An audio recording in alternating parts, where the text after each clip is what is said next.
Hope you had a good weekend. Despite the basketball, right? It's baseball week. That's a good thing. I'll get to the basketball momentarily. I'm Jeff Matthew filling in for Tom, who's sick as a dog, apparently. Markeith directing.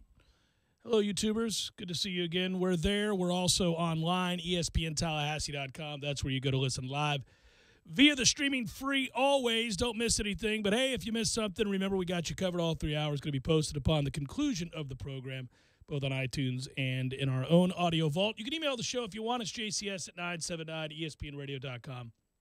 You can find me on Twitter at jcameronshow, and the WTSM app, good for your mobile devices. That'll work. And if you're going to check us out on Twitter, I should add, I always forget about the Periscope. My bad. Follow at 979 ESPN Radio on Twitter, and you'll see that we're periscoping. I think we're periscoping. I think that's correct. Something was off momentarily. Now we're working. Florida State basketball over the weekend. That's a bad loss, man. I can't really. There's no nice way out of it, right? Now you've put yourself in a bad position. That's the first lopsided loss of the year. It's not the first bad loss. That came against Wake. But this is the first lopsided loss. And, listen, this one, it's kind of easy. First of all, there was a lack of defensive intensity. So I'll just start with that. That's hard to watch. But now you get to, you're welcome into this uneasy, for some, abject panic feeling that hits with a loss such as that. Again, if that's what you're going to get from Brian Angola, if that's what you're going to get from Terrence Mann, the two of them, considered your best players, mount 8 points combined, you're going to lose. Against Virginia, you think back in a close game, you got to combine 10 points from those two on 2 of 16 shooting. They were 3 of 13 from the field before that. So you've got, it's you can bitch about coaching, but if it's a make or miss game sometimes. And if your best players are going to miss a ton of shots and really not factor into the decision, you're going to lose. You're going to lose. And I did some fishing around. I'm desperately trying to find out what's wrong, because here's what we do know, right? We know that Terrence Mann has always been one of these guys that's a heady player, a hard worker. He kind of makes up for what he's lacking in terms of ideal size with hard work and knowledge of the game. He's gritty. He's tough. He understands the angles. He can get to the basket. He does a lot of things well. He's a stat stuffer. He's a lot of fun to watch in that way. Again, he overcomes some of his deficiencies with being a heady player. And I'm not seeing from him that flash, that spark, that tenacity, that what for that he brings to the table for this team to win. And Angola is a guy that has always been streaky, but when he's right, he's really right. And even when he's off, he's enough of a scorer that he's going to generate some baskets. And we're not getting scoring out of him either. So I began to wonder if, you start to worry. I have not, unlike previous teams, in the past, there have been some conditions there that surround certain players where you get the idea that not everybody loves a certain guy that's in the starting lineup. Not everybody's on the same page. But that's not the feel you get with this team. This is a likable bunch because of how well they play together and how hard they play for one another. So I began to wonder, and it would seem that those two guys in particular are dealing with some ankle issues, but they don't want to use it as an excuse. And they can't afford to. It doesn't really matter at this point, right? At the end of the day, you've put yourself not quite squarely on the bubble just yet, but you're about to be. And some would argue you are. I say that, listen, if you are able to go 3-2 over your remaining 5, that might be good enough. But if you want to be comfortable before you ever get to the ACC tournament, which is the idea, right? You don't want to have to win games in the ACC tournament, truncated as it is. You want to be able to say, we're in, doesn't really matter what happens in this tournament, this made-for-TV money scam of a tournament. We're in, we're good. But for Florida State, they're a long way from good if that's the way you're going to define feeling comfortable. Because they're going to have to go, 4-1?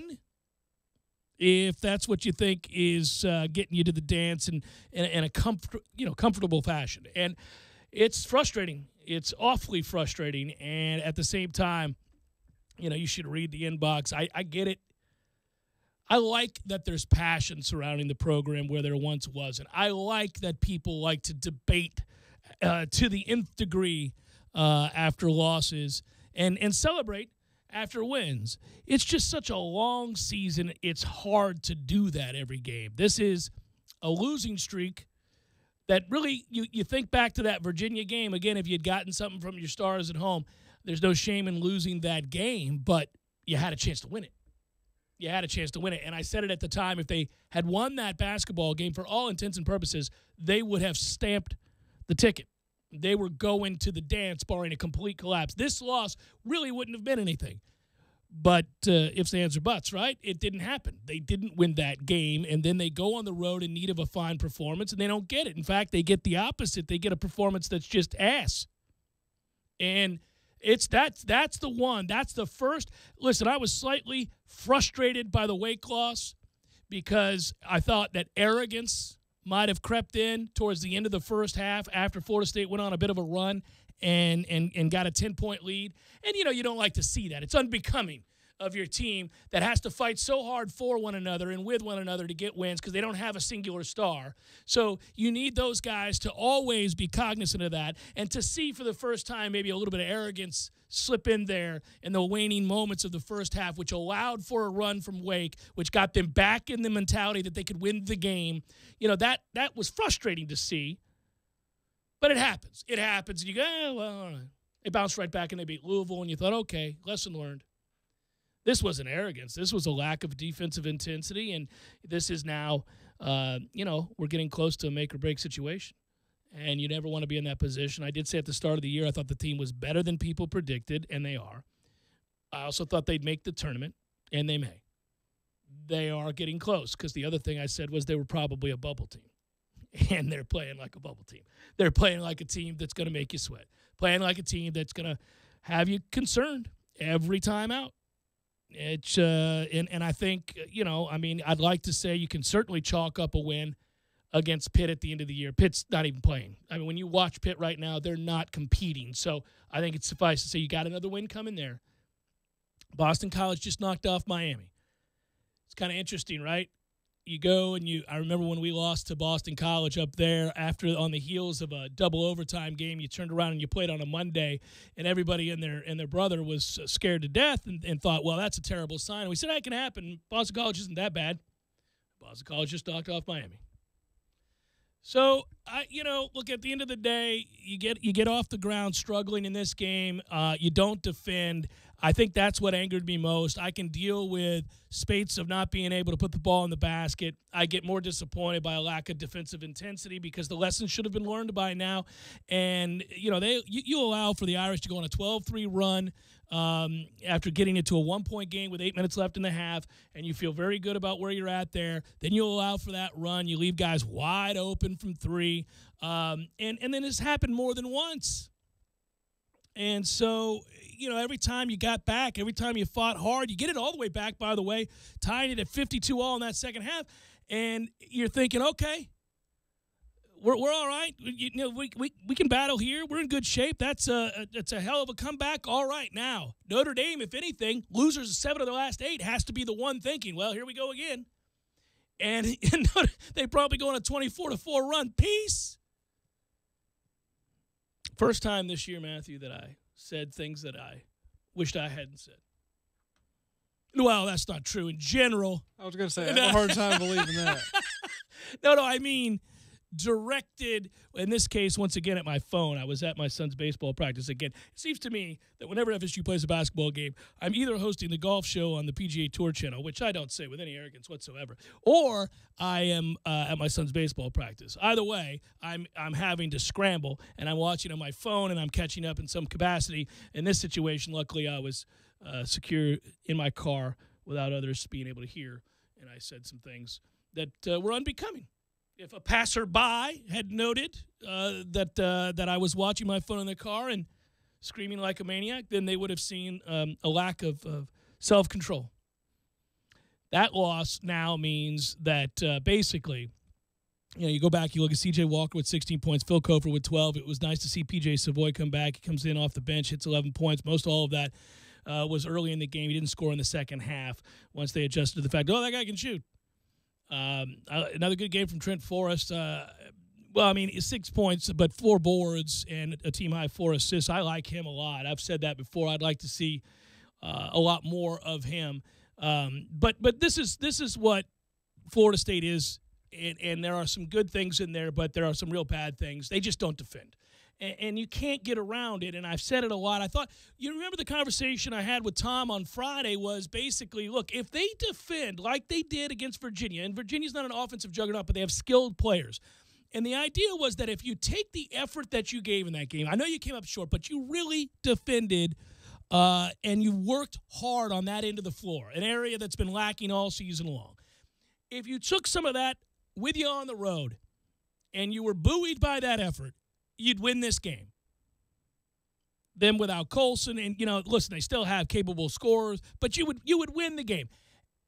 We're allowing almost 81 points per game in ACC play. That is dead-ass last. So that's that. You don't have to overanalyze anything. In ACC play, you're dead-ass last on defense. Opponents are hitting 45% of their shots. So that's 11th. 38.2% of their three-point attempts, that's 12th in the league. And really, if we didn't bother to rebound, which we do, we would be at a massive disadvantage in almost every meaningful category from the way you garner and grasp what a defense is and assess. But at the end of the day, it's Man and Angola that have to find a way to return the form. And again, I don't know to what degree those ankles are bothering them. It's a long season. These things happen. Guys overcome it. Guys get treatment. Guys get help, and they bounce back, or they don't. And if they don't, if those two guys can't be the scorers they've been by and large this season, prior to this little slump that we now watch them on, then Florida State can't get to the tournament, and Florida State can't, because the margin for error is not that great. And there's nobody else that you really feel like can fill it up for a stretch other than Kofor occasionally when a MJ or a CJ get hot. But they're not – this team has lacked a go-to guy. You don't have – and, those guys went to the NBA. So there's nothing you can do about that. You had 2 go to the NBA and another one go play professional basketball overseas. So all those guys were scorers. All those guys could score.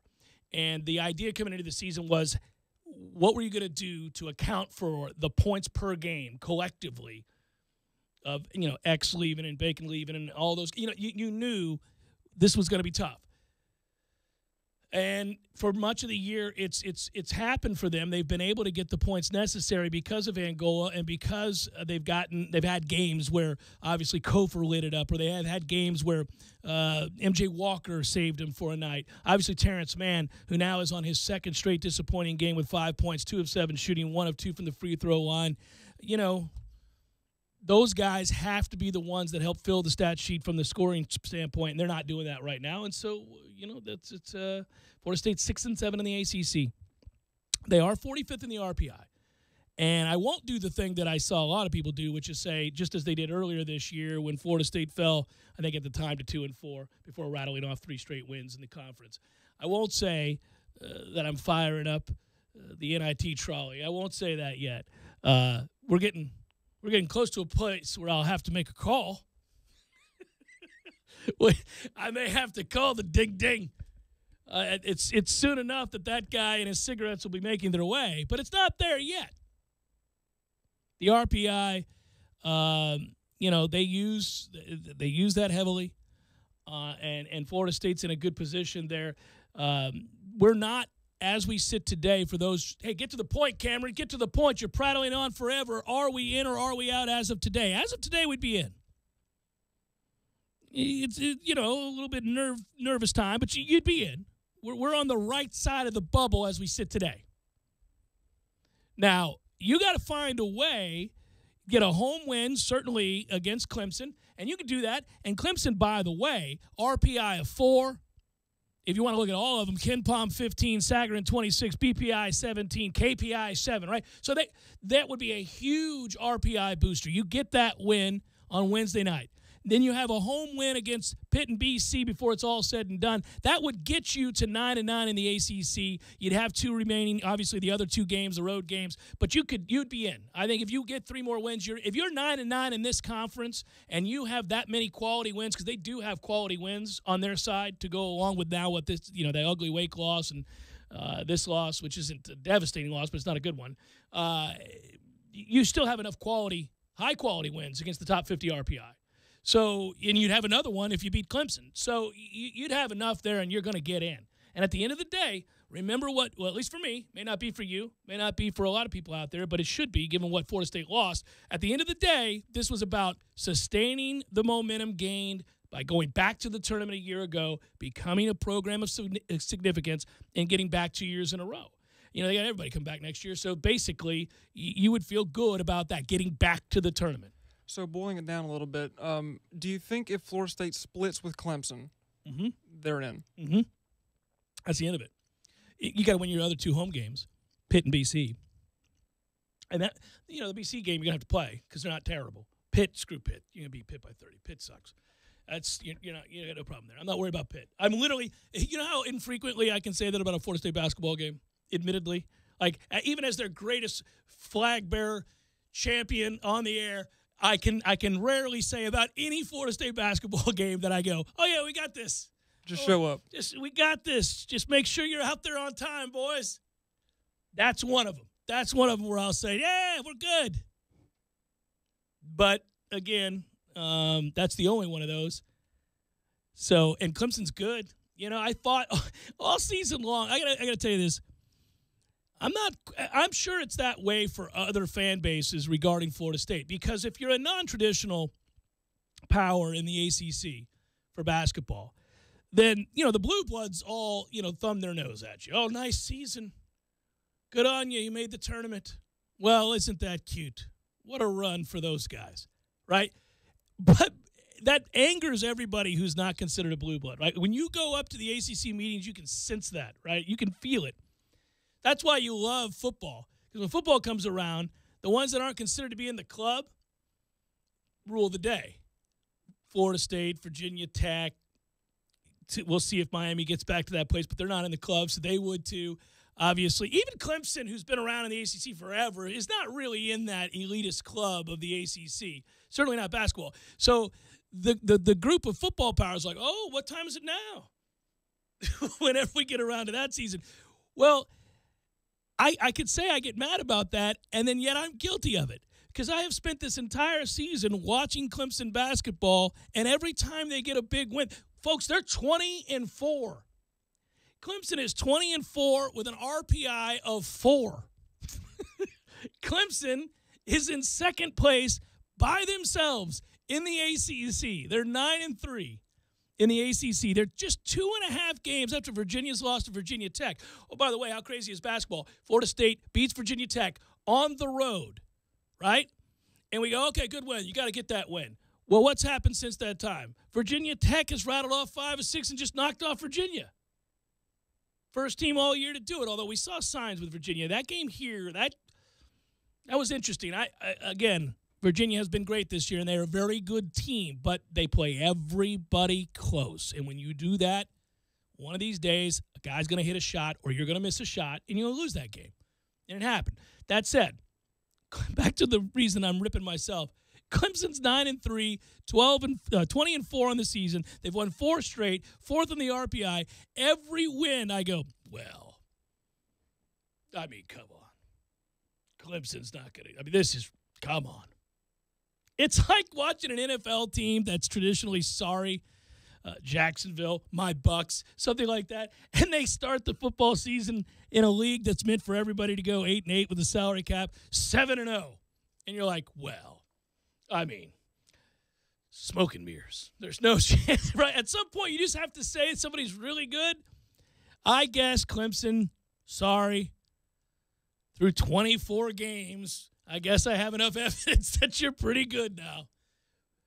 Florida State baseball, my friends, it finally begins. The wait is over. We'll make our way to Hauser. I'll talk about it next. Jeff Cameron Show, 97.9 ESPN Radio.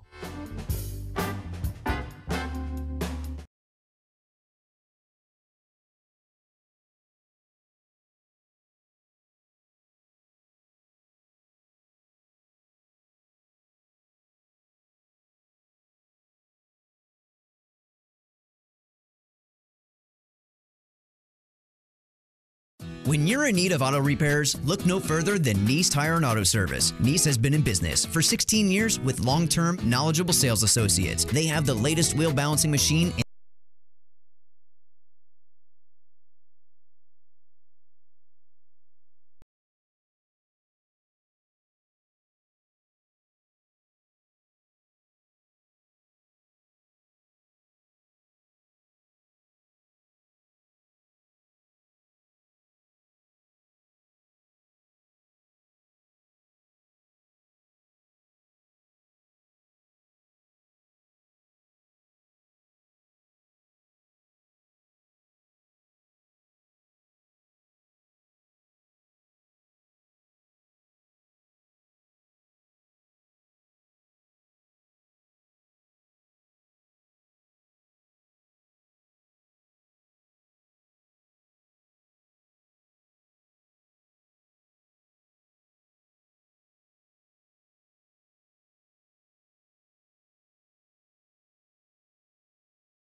Brothers Roofing says don't play games with your roof. Protect your home and your family. The Parker Brothers tell you the truth. We'll fix your roof, 'cause it's what we do. With quality, integrity, and pride. Parker Brothers Roofing, professional every time. Stay safe and dry inside. Customers constantly tell us that they're getting several estimates to compare apples to apples. You ever bite into an apple and find out the inside is rotten? Cheap roofing quotes are just like that rotten apple. Quote looks shiny and delicious because it's the cheapest, right? But you wind up with that rotten apple that leaks or starts to fail immediately. All roofing quotes are not equal. Cheap estimates equal cheap materials, subpar labor, or both. For quality that lasts, call us at 656-8112. Parker Brothers Roofing, professional every time. Stay safe and dry inside. License number CCC 049350. You're up before dark 30. You don't ask for medals or even a pat on the back. But if all your hard work is indeed its own reward, then consider the new Ram Limited Tungsten Edition as a bonus.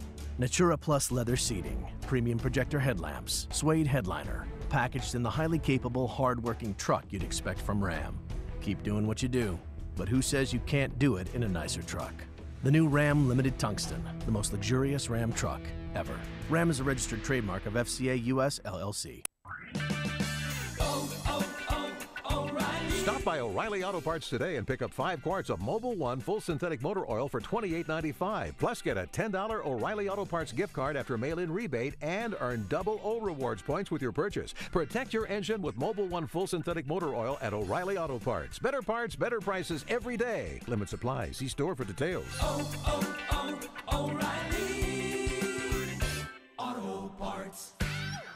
Want better gas mileage and a longer-lasting engine? Change your oil every 3 months or 3,000 miles, whichever comes first. You know that sticker on your windshield? Don't look at it now. Wait until the next red light. Okay, check the number on your sticker. Then check your odometer. Is it time? There are 19 Tallahassee area Super Lube locations, which means there's one close to you right now. No appointments, and you're in and out in no time. You could do this today. Super Lube, for better gas mileage and a longer-lasting engine. How I love to Super Lube my car. Yes, sir.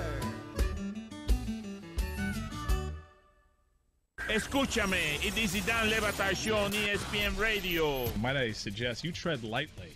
Tom Brady's very clearly powerful, and only one other talent in this room had his name attached to Tom Brady in nasty headlines last week. What happened with me and TMZ last week? What happened? I saw a tweet from TMZ that was Dan Levitard kind of sort of accuses Tom Brady of steroid use. I did not do that. I did not do that. Kind of, sort of. No, just kind of, sort of. If TMZ reports something as kind of, sort of, you be discerning about that. Right. That's one of Dan's two moves. Move number one is FaceTiming his celebrity friends. That's right.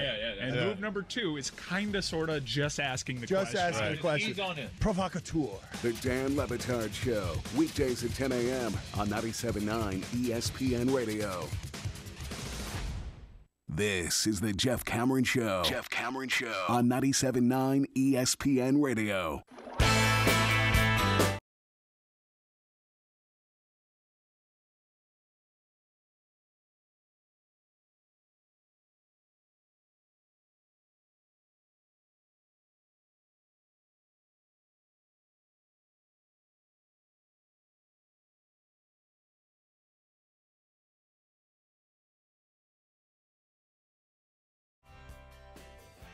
Miami, you are just getting housed. When the Lady Knowles roll in, it's like they must run for the hills. No hills in Miami, but I don't know. Run for cover. These games aren't close. Just ass kicking after ass kicking during the sixth straight. Glad the women are taking care of business. Dude did want to note it, right? Don't want to ignore that. I know baseball over the weekend. That's a good thing. So it is. I don't know how many made it out to Hauser for fan day, but the weather held off long enough for it to happen. It's always a good deal. Kids love that stuff. I get that now. I don't think I got it before my kids started playing. I mean, I love baseball and I love being over at Hauser, but I never got the fan thing. But kids just being around other ball players, just seeing them, their presence, you know? It's a good week for you and I, Matthew. You're a baseball nut, just in general.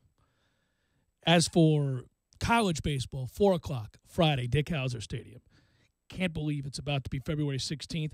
It holds no significance beyond the fact that, A, the month is flying by, and B, it is the first baseball game of the year. And as such, Noles taking on Xavier, Musketeers roll to town, and I'll have, as we always do on that Friday, our interview with Mike Martin Jr., which is the long-form one I always enjoy doing. I love sitting down with him and having honest dialogue about expectations and kind of go in position by position as we're wont to do, and he'll introduce the new guys and kind of remind you, because that's the thing about baseball, whether it's Major League Baseball or even right here in your own backyard, when it's not baseball season and you have football in the mind and then you have basketball in the mind and then maybe you're a fan of other sports too, so if you're like me, you're paying attention to hockey, you just forget who the hell's on your team.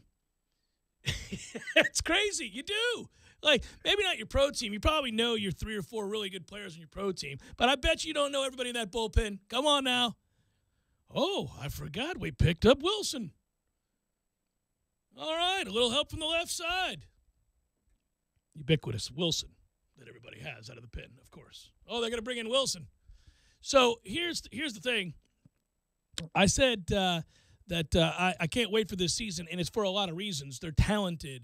But you think about 2 offensive players who last year were hurt, and they were hurt for the vast majority of the season. Now, that didn't excuse away, as I've said many times before, some of the poor performances we saw defensively from this team or on the base paths. But what we do know is that Cal Raleigh's a really good baseball player, and how do we know that? Well, we know that because in his freshman season, with the weight of the world and expectations placed upon him by the head coach himself, before he ever took an at-bat in college baseball, being hailed as a potential,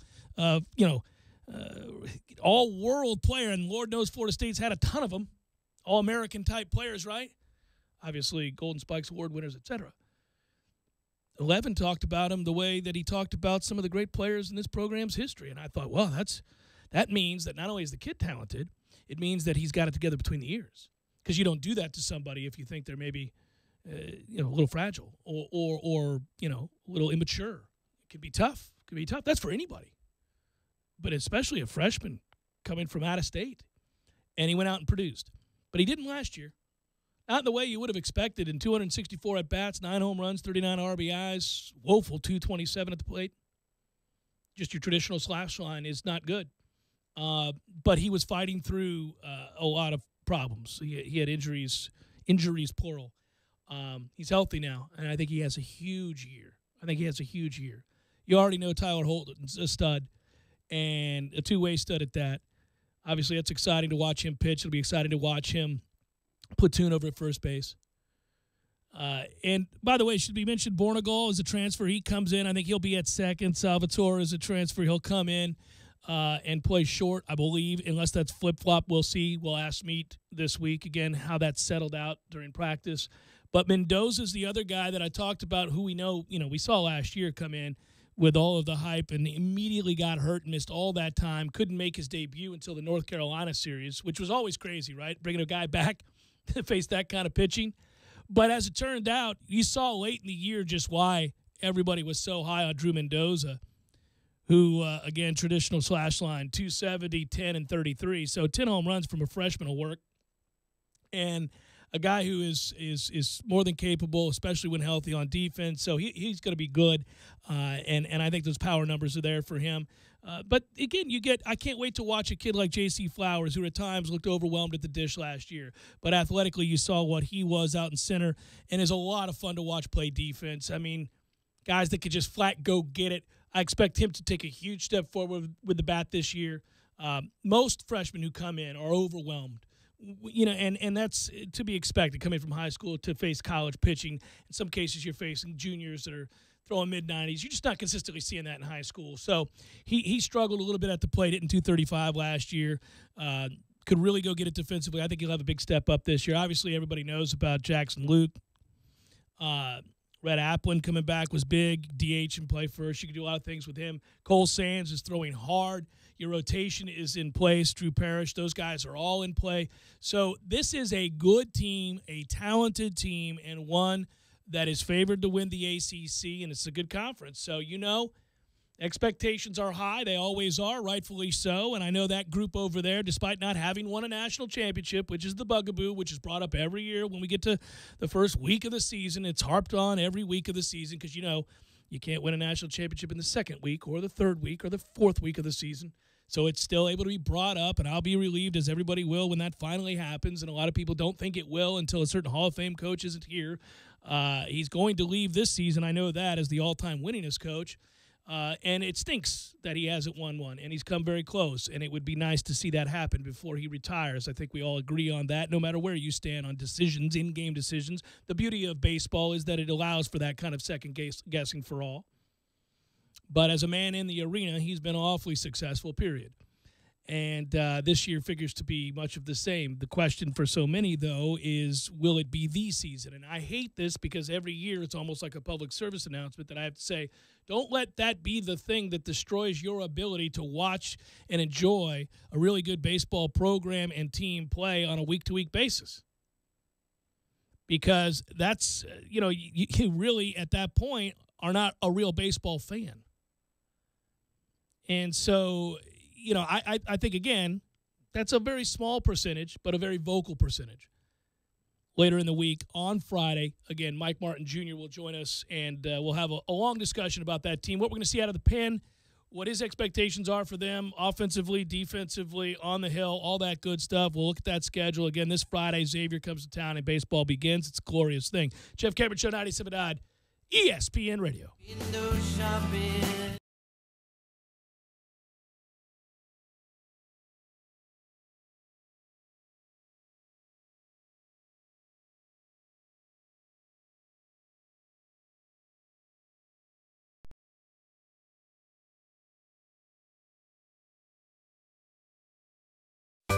Sorry, boys, I did not have time to pack. We got this. It's right here, guys. We got this. We got this. Moving doesn't have to be a hassle. Call us first at 2 Men on a Truck. No matter the move, home or business, we'll make it a smooth one. I forgot something. We got this. When you're in need of auto repairs, look no further than Nice Tire and Auto Service. Nice has been in business for 16 years with long-term, knowledgeable sales associates. They have the latest wheel balancing machine in the industry. And for passenger vehicles, they service AC, brakes, suspension, tune-ups, and much more. Never sit through a long wait. Nice Tire and Auto has 10 service bays to get you back on the road quickly. If you have tire problems, check out their large inventory with various Goodyear and Michelin tires. Nice Tire and Auto Service, 4792 Bluntstown Highway, 574-4100. I'm talking tough, like a state of mind, tough soldier on the front line. Tough when it gets rough, like my Ford truck, always enough. I'm talking tough. Franklin Spring Creek Ford, the place to find your next truck in southern Georgia. I'm talking tough. Hey y'all, we're Chris and Preston from Low Cash. Head to Franklin Spring Creek Ford and see them about all of your vehicle needs.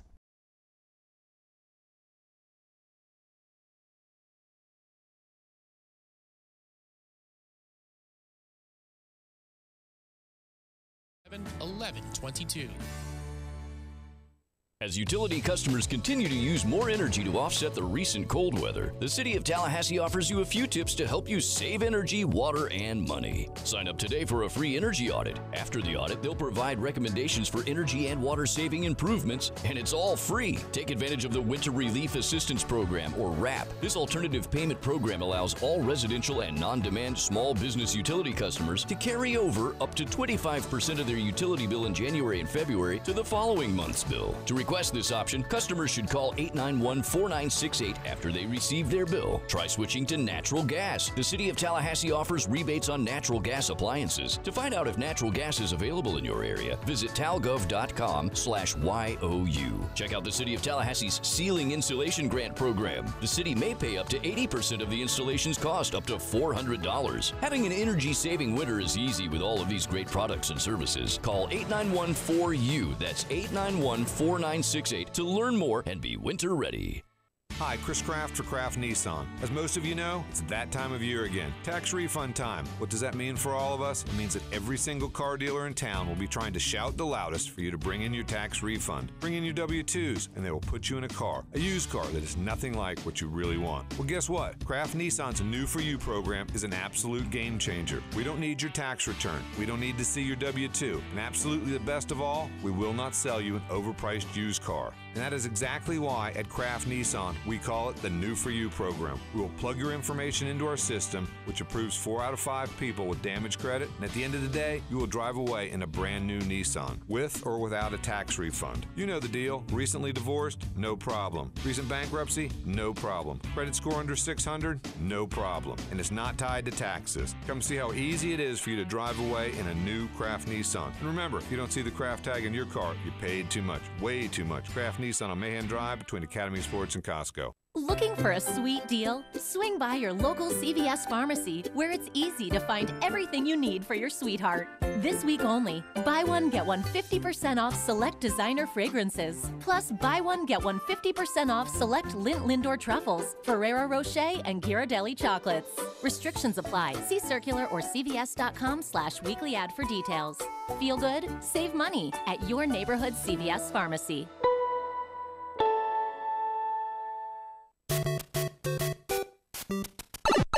Games for Less, the only locally owned and operated gaming store in town, has Tallahassee's largest selection of new and used video games and game systems. The future of video gaming is at Games for Less, where they have both the PS4 and Xbox One. It's time to trade in your old systems and elevate your gaming experience now. Games for Less is also your headquarters for the best in retro gaming. Atari 2600, original Nintendo, Super NES, or Sega Genesis, you name it. They got it at Games for Less. Games for Less, the Super Walmart Shopping Center on Appalachia Parkway. Give them a call today at 850-219-3535. That's Games for Less. ESPN Radio Sports Center. I'm Christine Lisi. Breaking news, Ole Miss and basketball coach Andy Kennedy will part ways after this season. Rebels have just 3 wins their last 12 games. Virginia, number 1 in the AP Top 25 poll for the first time in over 25 years. Things looking up for the new-look Cleveland Cavaliers after a flurry of deals before the NBA trade deadline. George Hill, Jordan Clarkson, Rodney Hood, Larry Nance Jr. all made an impact in yesterday's win. What is crucial for the Cavs now? Gelling defensively, says ESPN's Amin El-Hassan. NBA defenses are all about schemes and help and recovery and knowing when you're on weak side and then switching and all that. And so while these guys are on paper better defenders than the guys they sent out, there still is a lot of getting to know one another and one another's tendencies, particularly on the defensive end, that needs to happen. Amin El-Hassan on Mike and Mike. Johnny Manziel opened up how he's turned his life around since the Browns cut him for off-field controversy in 2016, and that he hopes to return to the NFL after what he calls his huge downfall. Manziel told ABC News he was diagnosed with bipolar disorder and has stopped drinking. You know when something's so obvious they call it a no-brainer? Well, here's a big one. Barbasol is finally making razors. Introducing the Barbasol Ultra 6 Plus. It's got 6 ultra-thin blades for a close, comfortable shave. You can go to Barbasol.com right now and save some money. That's a no-brainer, too. Live from the AmeriGas Propane Studios in the capital city of Tallahassee, this is the Jeff Cameron Show on 97.9 ESPN Radio.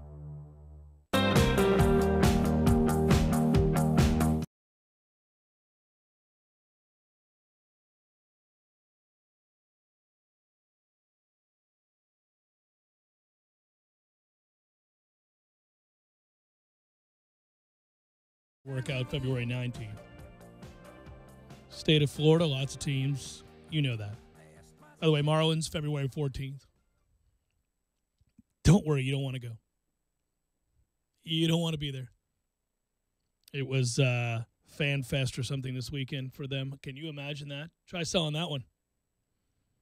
Now, I know what it looks like. And maybe you've seen this before.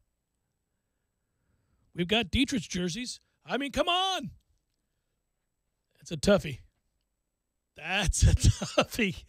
You get these real Muto jerseys while you can. Yeah. So he'll go to the Astros, and they'll be that much better. They're said to be looking at him, and then every good player that remained will have exited.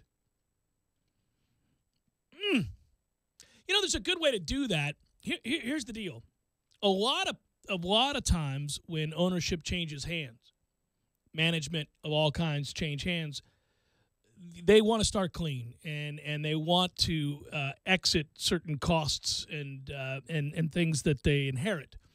And it's not abnormal. I know the Marlins have been through this more than most, and so it's infinitely frustrating. But a lot of times, you clean house and a new GM will get in there, or a face of a franchise at the very least, the one that's going to be the public face doing the most amount of communicating with the press and its fan base. And this gets back to a little Jeff Cameron Show PR stuff here. Sometimes just being straight up, most of the time just being straight up, is greatly appreciated. Even if in the short term it means you're admitting to some painful options. And where Derek Jeter and the Marlins have screwed this up is they just really came in and slashed and burned and didn't really give anybody an idea of the plan. And you got to do what I've seen done in Chicago, what I saw done in Pittsburgh, what you've seen done in Houston.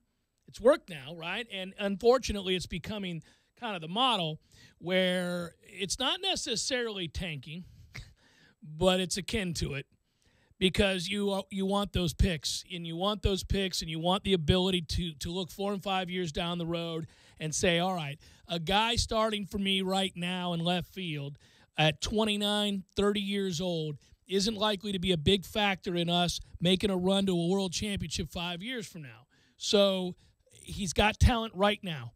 If we put him on the market right now, we could actually get something of great value for him. So you accrue all of these prospects, and you hope your scouting department's got it together, that they know what they're looking at, and that you got to, from the top down, you have a plan. You have an organizational way of doing things, of teaching the game, and it's implemented at the minor leagues. Those managers are on board. Those scouts are, everybody gets it, and we're all pulling in the same direction here. And if you have that, and you address the fan base, and you talk to them like they're intelligent consumers who are capable of discerning for themselves whether or not they believe or not in your product, your pitch, what you're selling, they're more often to respect that, more likely to respect that, and make a decision in terms of purchasing power that will favor you. They don't like being lied to. They don't like being deceived, and they don't like being made to look like fools or be played as fools. So what you do is you say, look, we got to blow it up. We got to blow it up, guys. And I hate to tell you this, but anybody who's any good right now is out. They're gone. We're starting fresh. We're going to build this thing the right way, the way we want to build it up to sustain a winner long term. Now, a lot of people will roll their eyes in the moment. They'll be frustrated, especially if you're getting rid of an MVP caliber player, let alone somebody who has actually won the MVP. And you say, all right, this is why we got to do it. This is the reality of our circumstances. You try to be honest with them, and you go through the process of acquiring talent. You bring in for those top-level players, something that you can build upon and know that in 3 or 4 years you may be able to field a team that's highly competitive. And if you get lucky, if it's done right and everybody stays healthy, that's a big part of it. It's a problem with baseball. Then you make a run at it. And it's worked in Houston. It certainly worked in Chicago, and it's worked in other places. It worked in Cleveland. And that's kind of the way, it's certainly the way teams are doing things now. It's the way clubs operate now. But I'm always reminded of this the first week when pitchers and catchers report that hope springs eternal. And we all love the idea that our team can have a much better year than they look to have on paper. Games aren't played on paper. The Twins happened last year. So you know that, and it's hard because every now and then in baseball you do see it. You'll see a team that maybe on paper is a 500 team when you're looking at all the advanced metrics. You say, of course the games have to be played, and sometimes you get a little lucky. Sometimes the needle moves a little bit more in your favor in a given year and evens out the following year, which is probably what's going to happen to the Twins. But when that goes down, right, then maybe you catch lightning in a bottle, and who knows? And we do know this about baseball. If you get there, if you get to the postseason, well, I mean, then you can win it. I mean, it's, again, any given day, right? So in truncated series, you can find a way. It's harder in 4 out of 7, but you can do it. So it's just about getting there. And in the interim, though, I think that when you look at clubs like Pittsburgh and like the Marlins and some others, that you're not seeing, especially with the Marlins, a definitive direction or anything, and or you lied to people. It's difficult, man. That's going to be a disastrous situation in South Florida. There's good people down there. I know some people up there, in that front office. Well, and it doesn't help. It doesn't help having the commissioner allegedly lying on ESPN radio, saying that he didn't know that this was the plan coming in. Well, and see, this gets back also to a PR blunder because he could have handled that by saying, even if he knew, there's nothing he can do about it. This is still America. You can run a franchise any way the hell you want to. It's your franchise. You paid for it. Do whatever you want to do. Now, you could say, well, in the interest of competitive balance and all that. And, man, listen, that's not how it works. I mean, I was laughing at Pirate fans who were trying to petition the league to oust the owner. What? This is still America. You cannot do that. You can't just take the man's team. So he could have done that. And to what degree? He probably didn't know as much as, Dan Le Batard thinks he does. I think he probably knew there were some financial decisions that were forthcoming that would be unpopular. But the mismanagement comes from the PR side of things. I mean, you got to talk and be honest with folks. You really do. I just think, again, you can say, look, we've got a plan. I go back to – I always use my team, but just because it's an easier point of reference since I read constantly about them. But I've seen a lot of teams do this. But when they were selling off, Jason Bay and all these back when there were still some guys at the end of that sorry run for Pittsburgh for 20 years not making the postseason, finishing sub 500. New group came in and said, listen, we're getting rid of all these guys. Anybody who can play at all, they're gone. They're gone. They got to go. If you're any good at all, you're leaving. Because we got to get something for you. And they ended up getting something like 19 players back for all those different trades. And I think, if I remember correctly at last check, 9 of the 19 they got back ended up on the 98-win team. I mean, there's your plan. there it is. But it's just hard because you don't want to tell season ticket holders, come out to the ballpark. We're going to lose 100 games this year, but come on out. But again, I think really when you're talking about local baseball and you're talking about baseball in any of these cities, there is a lore to the game. It's history that you do want to go to the ballpark with your kids. You do, and you especially do, even if they're not a very good team, if you feel like they treat you with respect as a consumer. If you feel like they're doing the right thing and they're being honest with you and they're building towards something, fans will go out, especially if the experience is good. You can make the experience good. The ballpark can be nice, all those things. If you've invested in all those things and you give them a little bit of hope. Hey, listen, this year we're going to bring up our best prospect. He's coming up. It's going to be exciting. Watch us build. I do remember, being able to get behind that and watching. Lots of teams have done this, and if you're just a fan of the game, you do this. If you have the baseball package, you flip around nightly, and you always see the kid that just came up. You always see the guy that you've been reading about. All right, I'll watch him a little bit. Let's see what he's got. Yeah, I can say that I think the Marlins avoided a Ryan Howard situation. I do too. Because we were paying Ryan Howard $30 million a year about 4 years too late. And we had guys like J.P. Crawford, Nick Williams, who we're seeing come up this year, just waiting in the minors. Waiting in the minors, no reason. Rhys Hoskins is already 25, 26, because he was blocked. It's impressive when you look at an organization as well run, I hate to say this, as the St. Louis Cardinals. What'd they do? I told Albert Pujols to have a good day. And you're a Hall of Famer. Fans always want it both ways, though. No, you can't get rid of him. Look, I think deep down, it's hard for me to admit this. The Pirates got rid of McCutchen at the right time. Maybe you could argue they should have got rid of him before last year, and they were probably trying. Well, we know they were trying to a certain extent.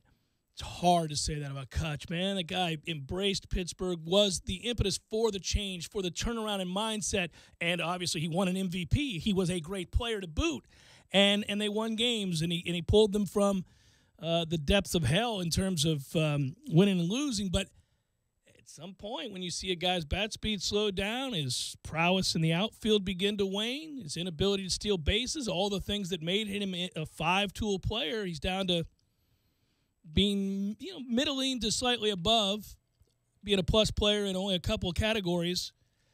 You got to do that. I mean, especially if when the guys are entering into their year 30, year 31, year 32 season. And you have guys like Austin Meadows. Yeah, we'll see. I'm worried about contact rate with him, but again, that's something. Yeah, I mean, but when you have guys waiting, who's worried about contact rate anymore? Well, he just doesn't have a lot of power, so I'm going to need you to put the ball in play and utilize the wheels, baby. I'm going to need you to do something. Anyhow, it's back. It'll be on your TVs in the background. It's beautiful. It's just like every year I always think of this when it starts up.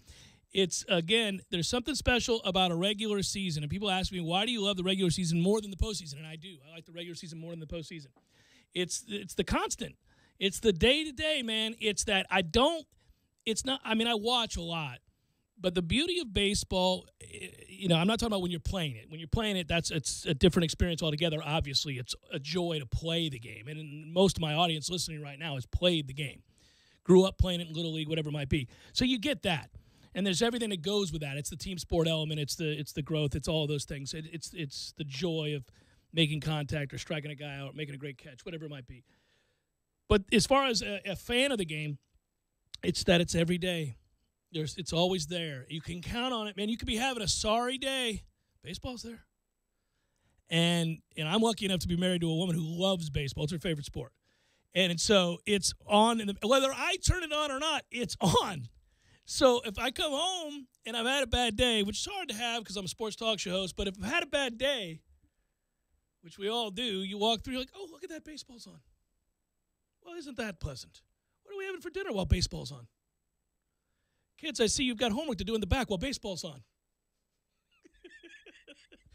Hour number 2, Ira Shafel, warchant.com. He'll join us next. Stay tuned.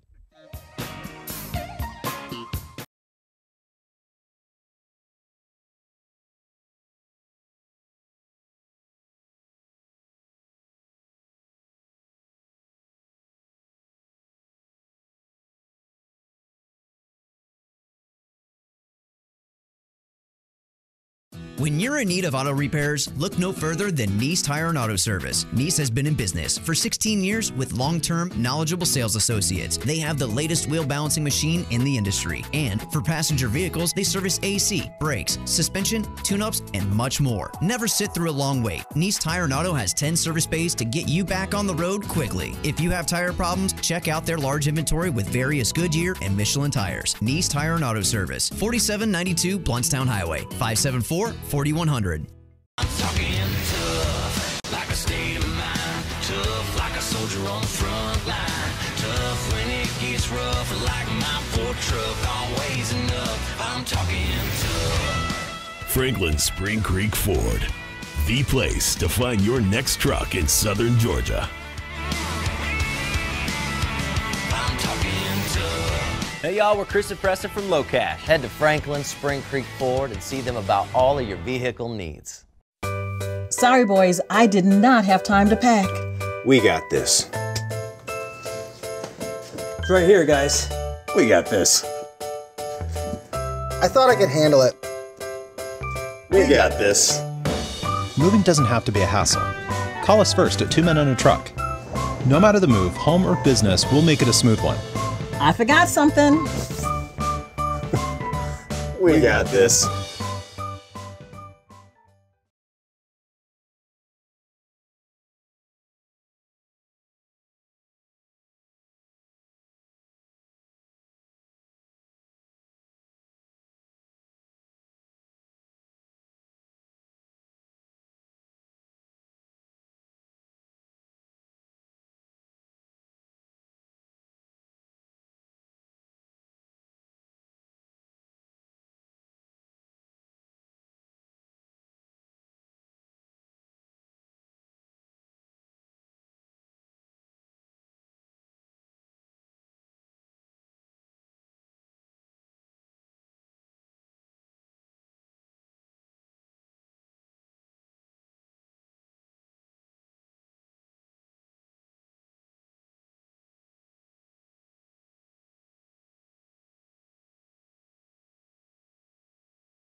Engine, change your oil every 3 months or 3,000 miles, whichever comes first. You know that sticker on your windshield? Don't look at it now. Wait until the next red light. Okay, check the number on your sticker. Then check your odometer. Is it time? There are 19 Tallahassee area Super Lube locations, which means there's one close to you right now. No appointments, and you're in and out in no time. You can do this today. Super Lube, for better gas mileage and a longer lasting engine. How I love to Super Lube my car, yes sir.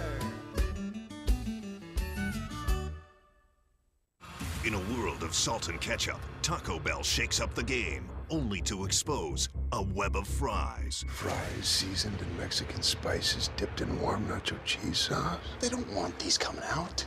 Who's they? The burger people. They! Starring nacho fries in a performance that has critics craving. It'll change the way you look at fries, exclaims The Hollywood Reporter. $1 nacho fries, now serving at a Taco Bell near you. At participating locations for a limited time. Prices may vary. Tax extra. Don't just listen to The Jeff Cameron Show. Watch it live. The Jeff Cameron Show Streamcast. Live weekdays 3 to 6 p.m. Head to ESPNTallahassee.com today to watch live or catch up on demand. The Jeff Cameron Show Streamcast. Brought to you by Nice Tire and Auto, your trusted Goodyear dealer. 574-4100. And presented by TNT Supercenter in Thomasville, Georgia. And Franklin Spring Creek Ford.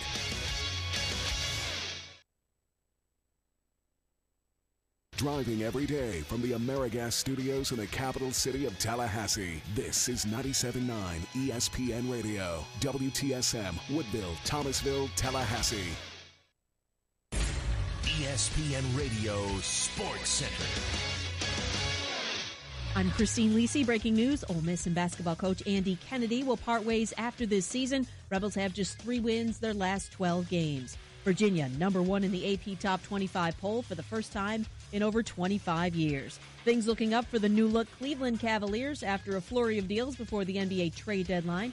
George Hill, Jordan Clarkson, Rodney Hood, Larry Nance Jr. all made an impact in yesterday's win. What is crucial for the Cavs now? Gelling defensively, says ESPN's Amin El-Hassan. NBA defenses are all about schemes and help and recovery and knowing when you're on weak side and then switching and all that. And so while these guys are on paper better defenders than the guys they sent out, there still is a lot of getting to know one another and one another's tendencies, particularly on the defensive end, that needs to happen. Amin El-Hassan on Mike and Mike. Johnny Manziel opened up how he's turned his life around since the Browns cut him for off-field controversy in 2016, and that he hopes to return to the NFL after what he calls his huge downfall. Manziel told ABC News he was diagnosed with bipolar disorder and has stopped drinking. You know, when something's so obvious they call it a no-brainer? Well, here's the big one. Barbasol is finally making razors. Introducing the Barbasol Ultra 6 Plus. It's got 6 ultra-thin blades for a close, comfortable shave. You can go to Barbasol.com right now and save some money. That's a no-brainer, too.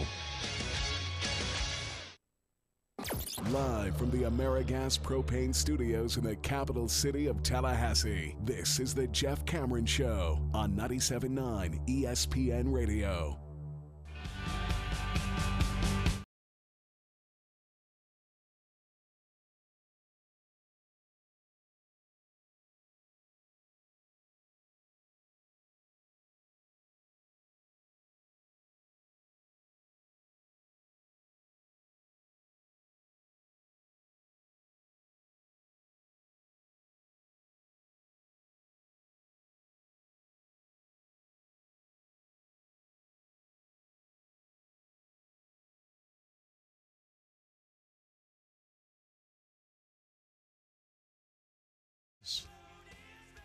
Damn it, man.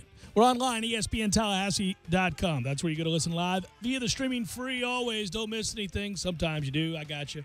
We'll post all 3 hours upon the conclusion of the show, both on iTunes and in our own audio vault. We're currently on YouTube. You can watch us perform the show. Just type in ESPN Tallahassee when you get to YouTube. On Twitter, it's at J Cameron Show. It's also at 979 ESPN Radio or ESPN Tallahassee something.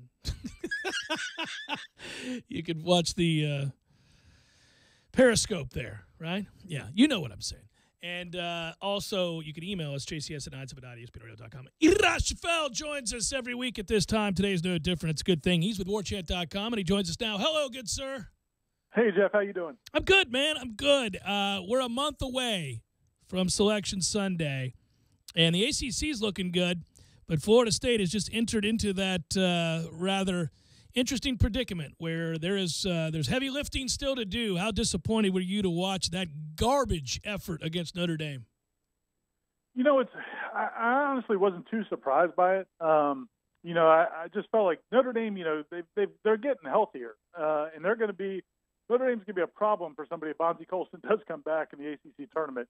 You just hope if you're a fan of a team in the ACC, or if you hope that you're not the team that gets them as a really low seed in the ACC tournament. But, you know, I wasn't shocked by it. And, you know, it sounds like just, you know, from talking to people around the program that, you know, this is kind of one of those, you know, it's one of those times of year where guys were just a little bit dead, a little bit flat, hit a little bit of a wall. And I think that, you know, they'll probably change some practice schedules and things like that accordingly to kind of get them back fresher for what's a huge game on Wednesday night. And, you know, it's not the end of the world.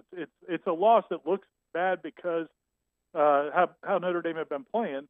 But I think Notre Dame has kind of found themselves. They've rediscovered some things. The last couple of games they've played a lot better. And Florida State went on the road and just didn't have anything in the tank.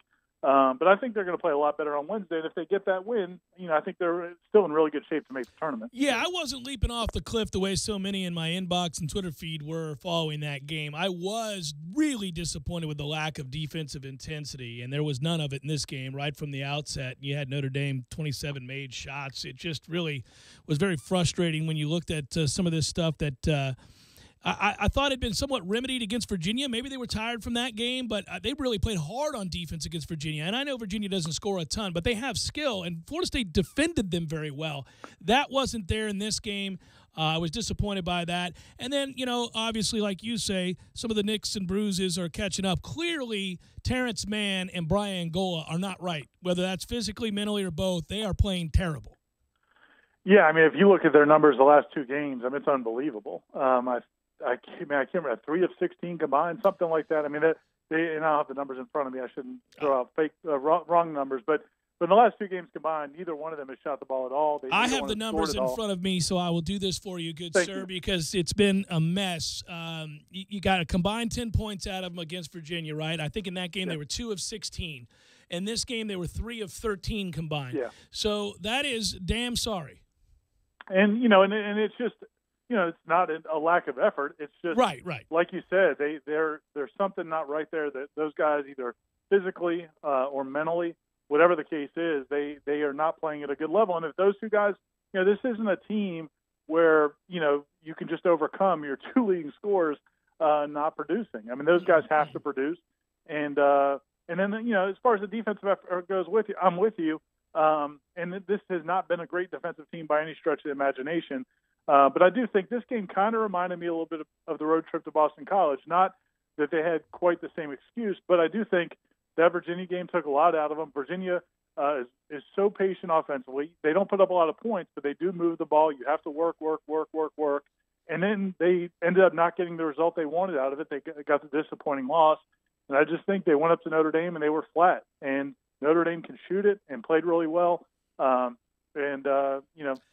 got the loss. Do you think that Leonard, by and large, obviously, with the 26 wins a year ago and making the tournament and the exciting style of play that they've adapted to and brought us here, I think by and large fans are much happier with the product. I will say this, though. For a guy that has always preached defensive basketball and effort and intensity and all those things, now I know he made a decision to transition to more offensively skilled and tempo basketball and all that, but this team is giving up 81 points per game in the ACC.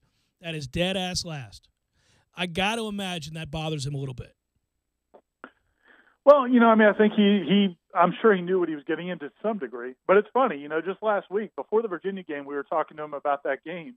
And I almost wrote about it, but I didn't. But he started off talking about Virginia's defense. And he said, these are two programs that, really pride themselves on defense and have done a great job. And he goes, well, we've historically done a great job.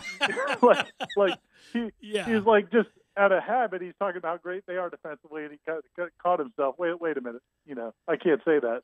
So I'm sure to a degree, but I also think that, it's where they've gone. I don't know that Florida State's, the type of program where you're going to be great all around, unless you have one of those magical years.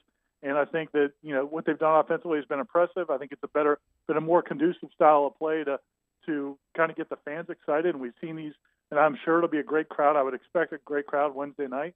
And, and if they win that game again, I'm not trying to be Pollyanna here, but I do think that they're still in pretty good shape. Well, they are. They put themselves in a place where they don't have a lot of wiggle room, because obviously if you lose that game, you're in deep trouble.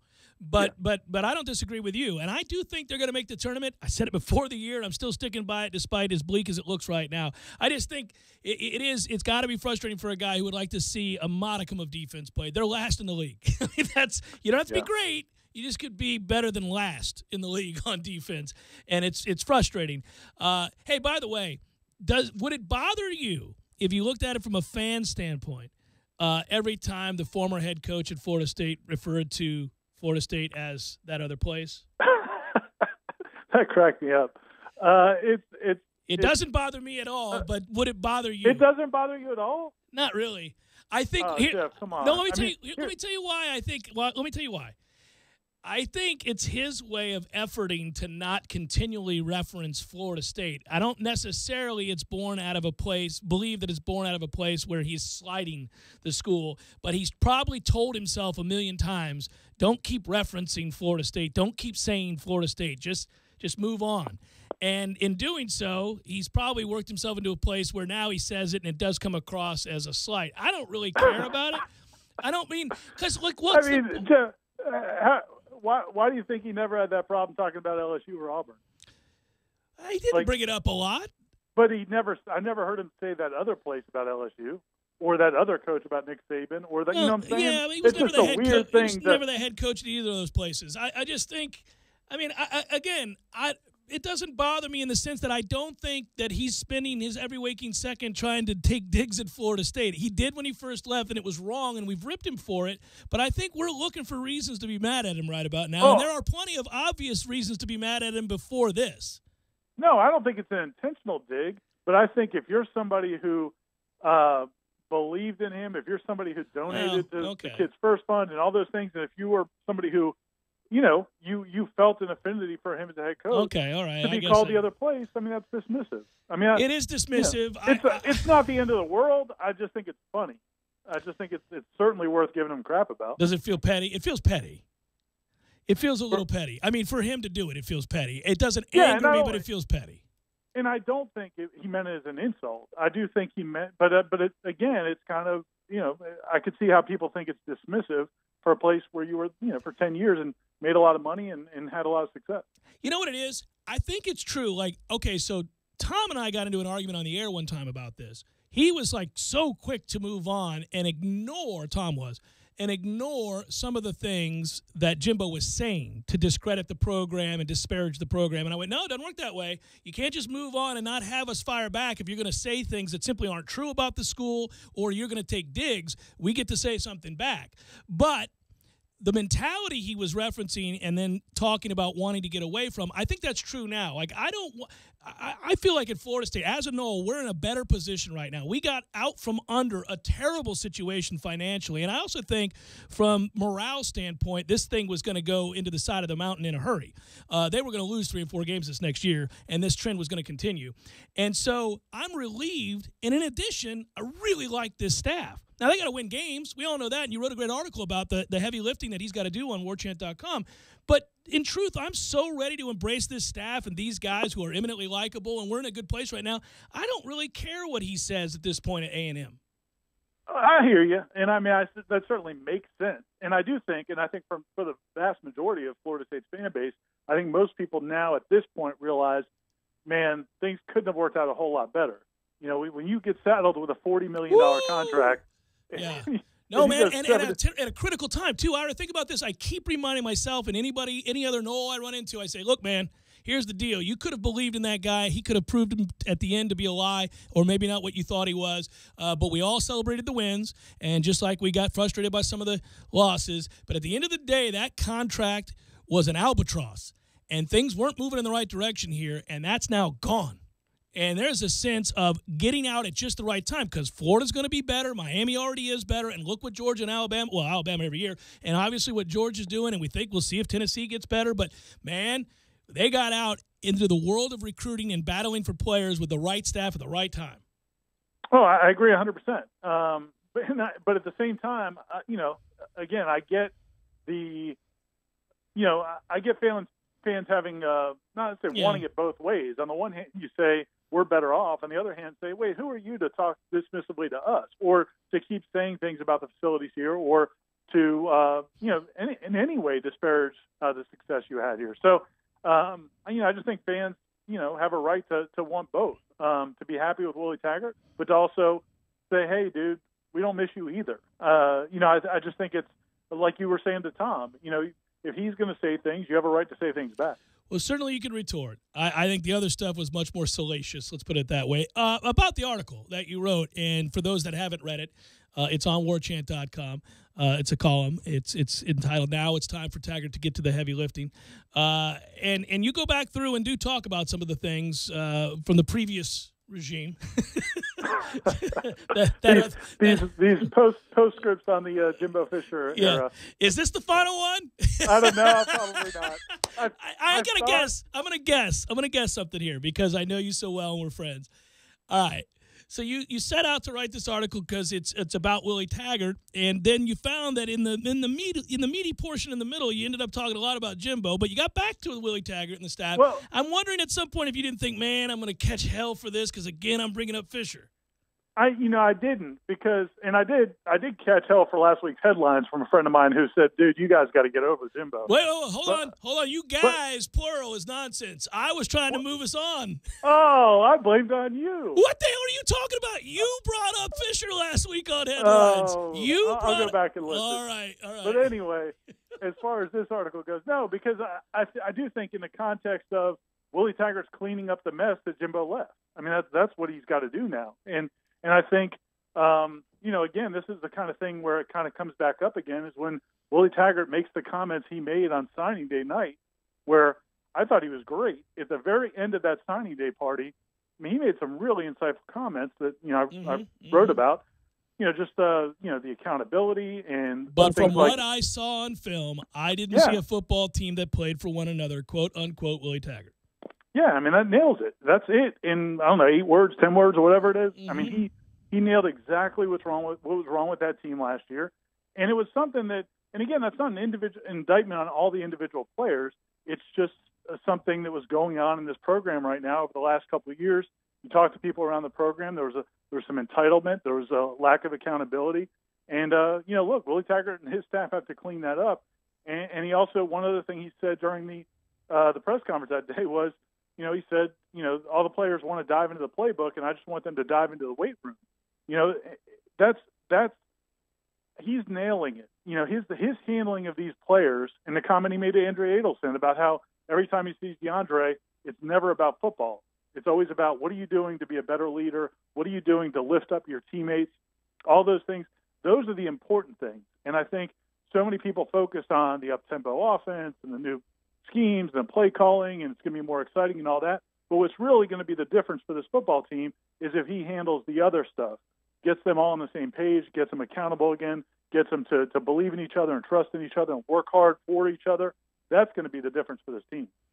Well, maybe you can answer this question so we can all enjoy baseball again. So is this the year they win the national championship, Ira?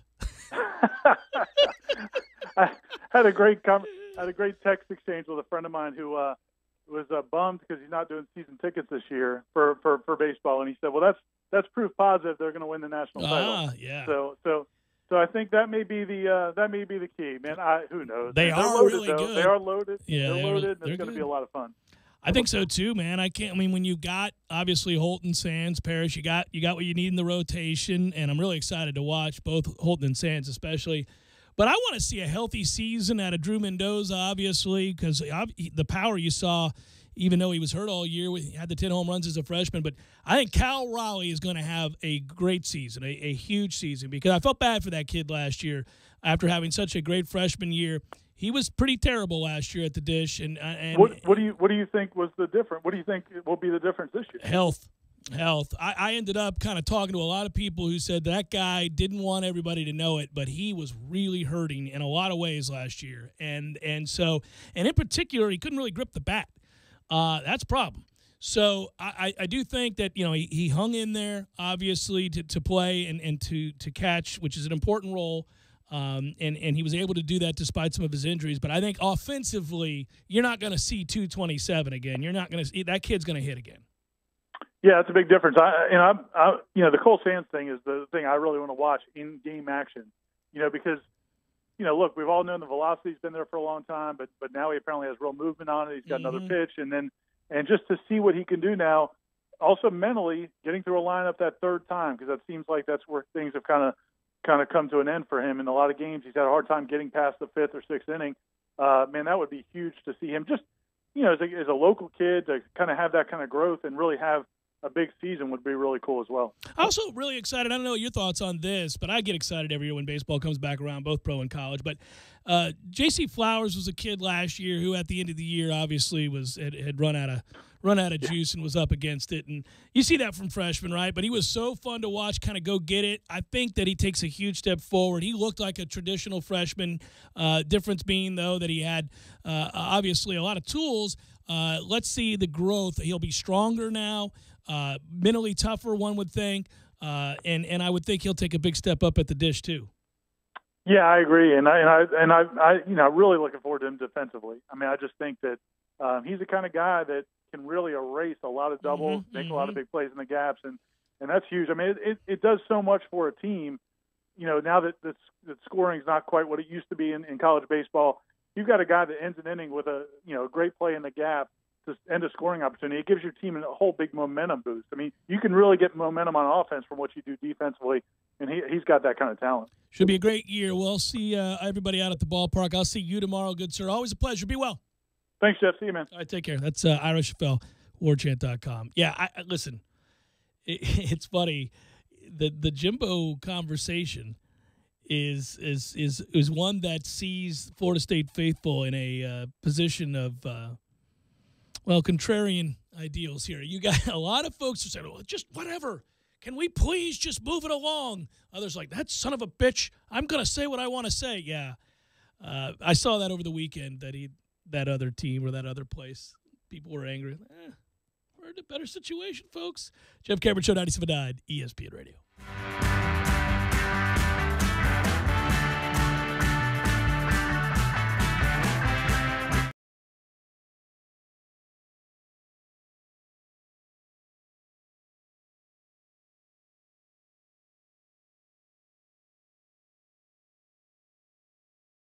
When you're in need of auto repairs, look no further than Nice Tire and Auto Service. Nice has been in business for 16 years with long-term, knowledgeable sales associates. They have the latest wheel balancing machine in the industry. And for passenger vehicles, they service AC, brakes, suspension, tune-ups, and much more. Never sit through a long wait. Nice Tire and Auto has 10 service bays to get you back on the road quickly. If you have tire problems, check out their large inventory with various Goodyear and Michelin tires. Nice Tire and Auto Service, 4792 Bluntstown Highway, 574-4100. I'm talking tough, like a state of mind. Tough, like a soldier on the front line. Tough when it gets rough, like my Ford truck, always enough. I'm talking tough. Franklin Spring Creek Ford, the place to find your next truck in southern Georgia. I'm talking tough. Hey y'all, we're Chris and Preston from Low Cash. Head to Franklin Spring Creek Ford and see them about all of your vehicle needs. Sorry, boys, I did not have time to pack. We got this. It's right here, guys. We got this. I thought I could handle it. We got this. Moving doesn't have to be a hassle.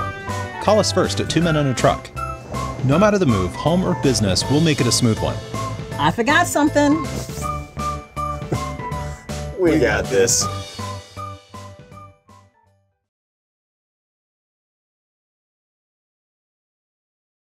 On Appalachia Parkway, give them a call today at 850-219-3535. That's Games for Less. For 45 years, Andrews has been serving up memories in the heart of Tallahassee. Today, Andrews is better than ever with an all-new look, Tallahassee's original Sunday brunch, and a new outdoor pergola. Make memories at Andrews, better than ever. Barry knows cool, he's keeping you comfortable. Barry knows cool, you can put him to the test. Seasons change, but your confidence in your home comfort system shouldn't. When you turn to the experts at Carrier and Barano Heating and Air, you'll be comfortable in your home all year long. This winter, take advantage of great rebates and 0% APR financing for 36 months. Learn more online at baranoac.com. Barano Heating and Air Conditioning. Florida license number CAC 057652. As utility customers continue to use more energy to offset the recent cold weather, the City of Tallahassee offers you a few tips to help you save energy, water, and money. Sign up today for a free energy audit. After the audit, they'll provide recommendations for energy and water-saving improvements, and it's all free. Take advantage of the Winter Relief Assistance Program, or WRAP. This alternative payment program allows all residential and non-demand small business utility customers to carry over up to 25% of their utility bill in January and February to the following month's bill. To request this option, customers should call 891-4968 after they receive their bill. Try switching to natural gas. The City of Tallahassee offers rebates on natural gas appliances. To find out if natural gas is available in your area, visit talgov.com/YOU. Check out the City of Tallahassee's Ceiling Insulation Grant Program. The city may pay up to 80% of the installation's cost, up to $400. Having an energy-saving winter is easy with all of these great products and services. Call 891-4U. That's 891-4968 to learn more and be winter ready. You're up before dark 30. You don't ask for medals or even a pat on the back. But if all your hard work is indeed its own reward, then consider the new Ram Limited Tungsten Edition as a bonus. Natura Plus leather seating, premium projector headlamps, suede headliner, packaged in the highly capable, hard-working truck you'd expect from Ram. Keep doing what you do, but who says you can't do it in a nicer truck? The new Ram Limited Tungsten, the most luxurious Ram truck ever. Ram is a registered trademark of FCA US LLC. Stop by O'Reilly Auto Parts today and pick up 5 quarts of Mobil 1 full synthetic motor oil for $28.95. Plus, get a $10 O'Reilly Auto Parts gift card after mail-in rebate and earn double O Rewards points with your purchase. Protect your engine with Mobil 1 full synthetic motor oil at O'Reilly Auto Parts. Better parts, better prices every day. Limit supply. See store for details. O'Reilly Auto Parts. See, very intrigued by the Dan Le Batard Show on ESPN Radio. What I love about A-Rod as UM spokesman is he's almost perfect in that, A, didn't go to college at all. Also, in adulthood, criminal fraud. That's Miami. Yep, he's Miami. The Dan Le Batard Show, weekdays at 10 a.m. on 97.9 ESPN Radio. This is the Jeff Cameron Show on 97.9 ESPN Radio.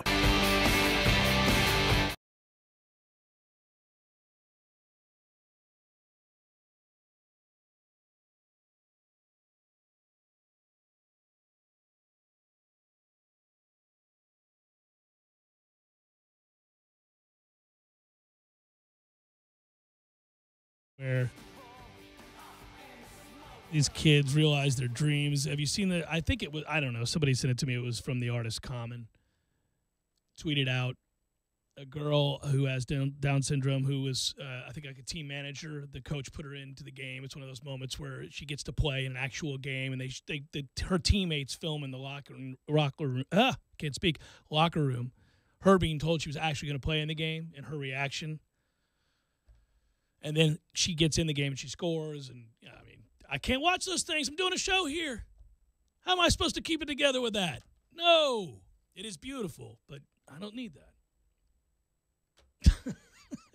Not in show. Save it till I'm by myself after show, something like that. I can watch that. It's a beautiful moment. It's I don't know if Common originally put it out there, but that's who sent it. That's where somebody forwarded it to me with that. Got it. By the way, you want to know why Big Daddy J is having so much success? We go from the nice, pure, and innocent to the gambling. Get more comfortable. Get a little bit more comfortable here. Here's the reason Big Daddy J is having so much success, and the Red Russians are flowing. This season's goal-scoring binge that was documented in the first half of the season of the NHL has not subsided. Through 859 games, NHL teams are averaging 2.94 goals per game. This is the highest average since 06-07. If it holds, it would be the third best offensive season in the last 20 years. Teams are averaging 3.16 power play opportunities per game, the highest in 4 years. They're converting on an incredible nearly 20% clip. If that holds, it would be the best power play conversion rate in 30 years. 28 years, but 30 years if you round up. So, yeah, it's there it is. The overs on a nightly basis around these parts lately, especially on a Tuesday or Wednesday. A little less so on the weekends. I'm noticing that. A little less so on the weekends. It was pretty good on Saturday. Big Daddy took a day off on Saturday, so I was not aware of the scores. I pay attention to the Lightning, but other than that, I was not aware of what was going on around the league. Well, you and I are about to, and Big Daddy loves Major League Baseball, as noted, for multiple reasons. But that's a place where sporting guys and gals can go and have an awful lot of fun. It's if you get it, if you know. By the way, I will say this, following up, unpackaging some of that conversation with Ira, he had the same mindset I did over the weekend after getting past the initial disappointment about the FSU basketball team, which is that, all right, gather yourself, let's go now. We are in a position where we're down to the nitty-gritty, and that loss was, while ugly and disappointing, terribly so, not the end of the road. Win the Wednesday game against an RPI giant, get to 7-7 in the league, and probably got an automatic win against Pitt at the end of the year. You just got to beat BC at home, and you'll get 9 wins in conference, and that is going to be good enough to get you to the NCAA tournament. That loss was disappointing partly because when you fight all the way back to get it tied at 52, you certainly expect a lot more than to watch the run that Notre Dame put together to turn this into a blowout. That was tough to watch. A bunch of layups, a bunch of open looks. Notre Dame went on a 24-4 run over the next 7 minutes after it was tied at 56-all. The game never got close after that, 80-60, and with $1:30 left. And man, when you let a team score on 11 or 13 possessions, you're kind of going through the motions. And I think FSU, well, at that point, we were in garbage time, so I'm not going to hold their feet to the fire on that. But it's just a shame. And I do think, again, something is wrong with both Brian Angola and Terrence Mann. And I don't mean mentally, although that could be a factor. I don't know. I think physically something is wrong, and they have got to get right. If those two, if at least one of those two doesn't start playing up to their stat lines for all the other ACC games, then the team can't go anywhere anyhow. If you believe they're tired, a little worn, maybe a little dinged, and they just need rest, and that's what's forthcoming prior to this game against Clemson, then okay. then they'll be all right, because you would get to 7-7 and you'd be in pretty damn good shape, given what's left on the schedule. So we'll see. It's because your RPI is 45. It's not dreadful, and your out of conference schedule is not good. In fact, your out of conference schedule is what concerns you if you become a bubble team. By the way, shortened segment, let me get this in here. The Bucs have parted way with their defensive line coach. That's Jay Hayes. He was fired. No pass rush. Goodbye. Makes sense. But I asked this question, as does every other Bucs fan, upon reading the news that Jay Hayes got fired, and that is, why the hell does George Warhop still have a job, the offensive line coach? Most, I would think, would say, get your stuff and ride. The Bucs were sacked 40 times last year. Running game finished 27th in the league. Rushes for 20 yards or more. You know how many times they did that in 389 attempts? 5. 5 times total. Woo! You know how many rushes they had of 40 yards or more on the season? That'd be a big fat 0. Never happened. You know when you're watching highlights of other teams play and you see the running back get the corner and you go, man, he is gone. That never happened in a Bucs game. Didn't see it last year. Not once. At no point did you get to go, he's gone, unless you were watching somebody playing against us. Then you got to say it a lot. Usually you were saying, who's covering him? Or, I don't think we have a sack today. Or, anybody make a tackle in the backfield? There was a lot of those kinds of questions, rhetorical or not. That's what was happening as you watched Bucs games over the course of the year. But here's the good news, Bucs fans. They've decided to raise ticket prices. All right. So in addition to not being able to run or protect the quarterback or get to the passer and defend the pass, they're going to raise ticket prices for a third consecutive season. Here's our 5-11 campaign, Tampa Bay. You know what 5-11 means? We're going to raise those ticket prices. I mean, after all, that was a 5-11 campaign. It's a new day dawning in Tampa Bay.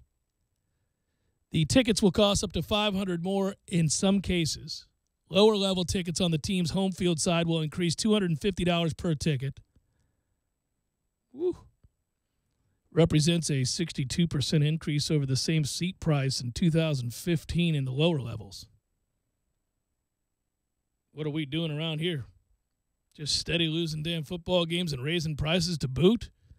The Bucs ranked 29th of the league's 32 teams in home attendance last year. I love the Bucs. That's my squad. But what are we doing here? That's crazy. Awesome story forthcoming involving not what you do. Also, there is a what you do. So we've got 2 good ones coming. Jeff Cameron Show, 97.9 ESPN Radio.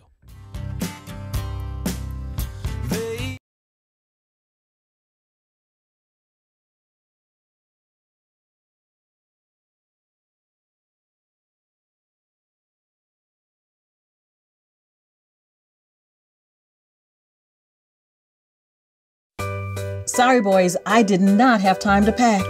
We got this. It's right here, guys. We got this.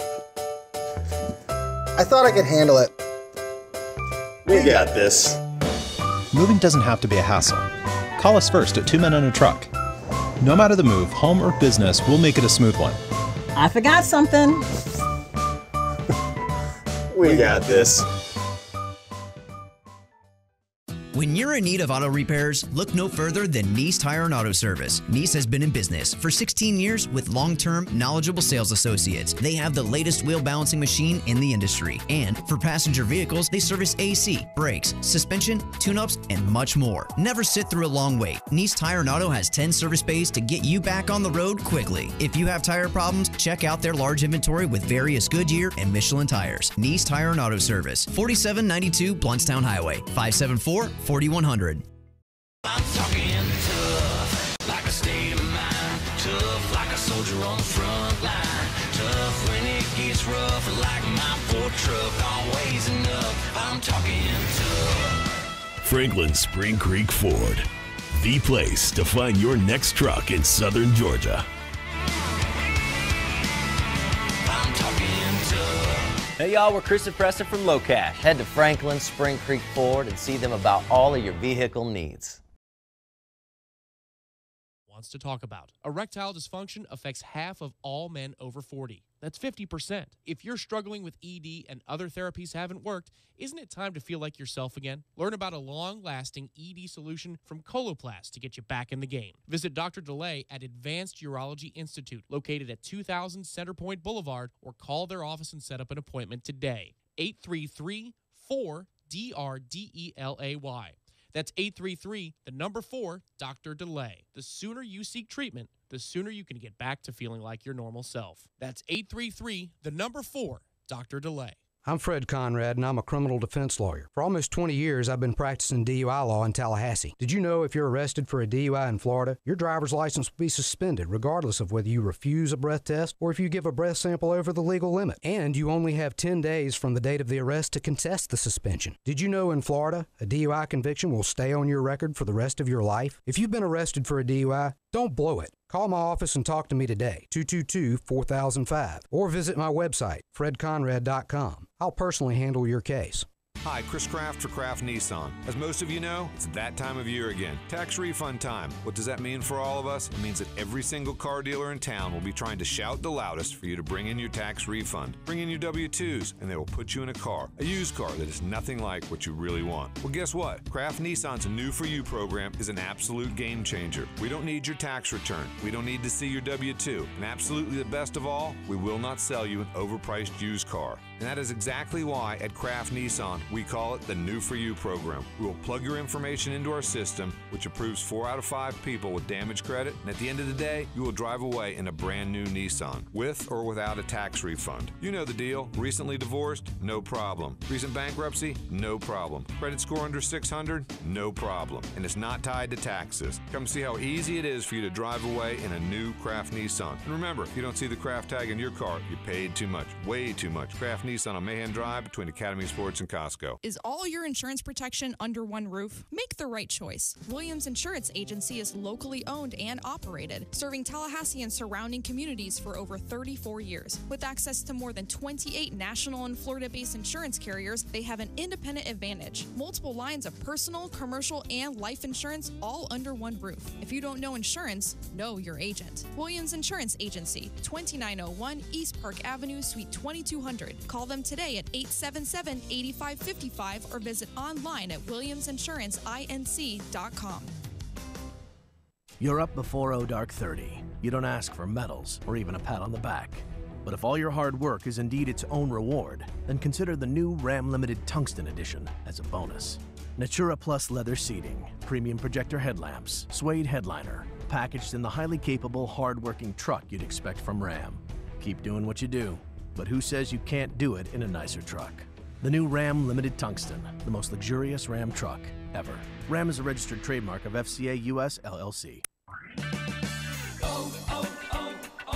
Stop by O'Reilly Auto Parts today and pick up 5 quarts of Mobil 1 full synthetic motor oil for $28.95. Plus, get a $10 O'Reilly Auto Parts gift card after mail-in rebate and earn double O Rewards points with your purchase. Protect your engine with Mobil 1 full synthetic motor oil at O'Reilly Auto Parts. Better parts, better prices every day. Limit supply. See store for details. O'Reilly Auto Parts. ESPN Radio Sports Center.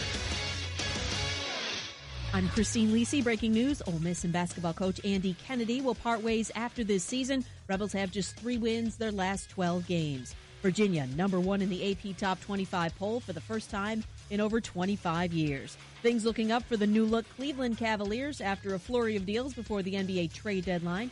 George Hill, Jordan Clarkson, Rodney Hood, Larry Nance Jr. all made an impact in yesterday's win. What is crucial for the Cavs now? Gelling defensively, says ESPN's Amin El-Hassan. NBA defenses are all about schemes and help and recovery and knowing when you're on weak side and then switching and all that. And so while these guys are on paper better defenders than the guys they sent out, there still is a lot of getting to know one another and one another's tendencies, particularly on the defensive end, that needs to happen.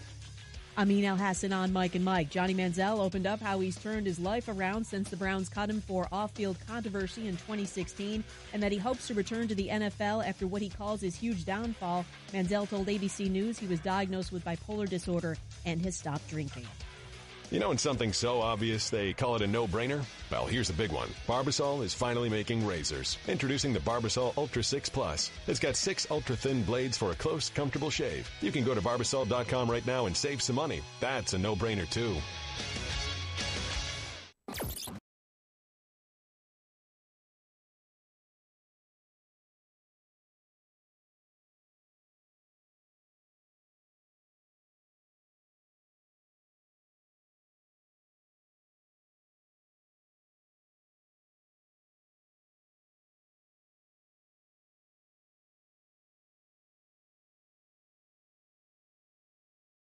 ESPN Radio.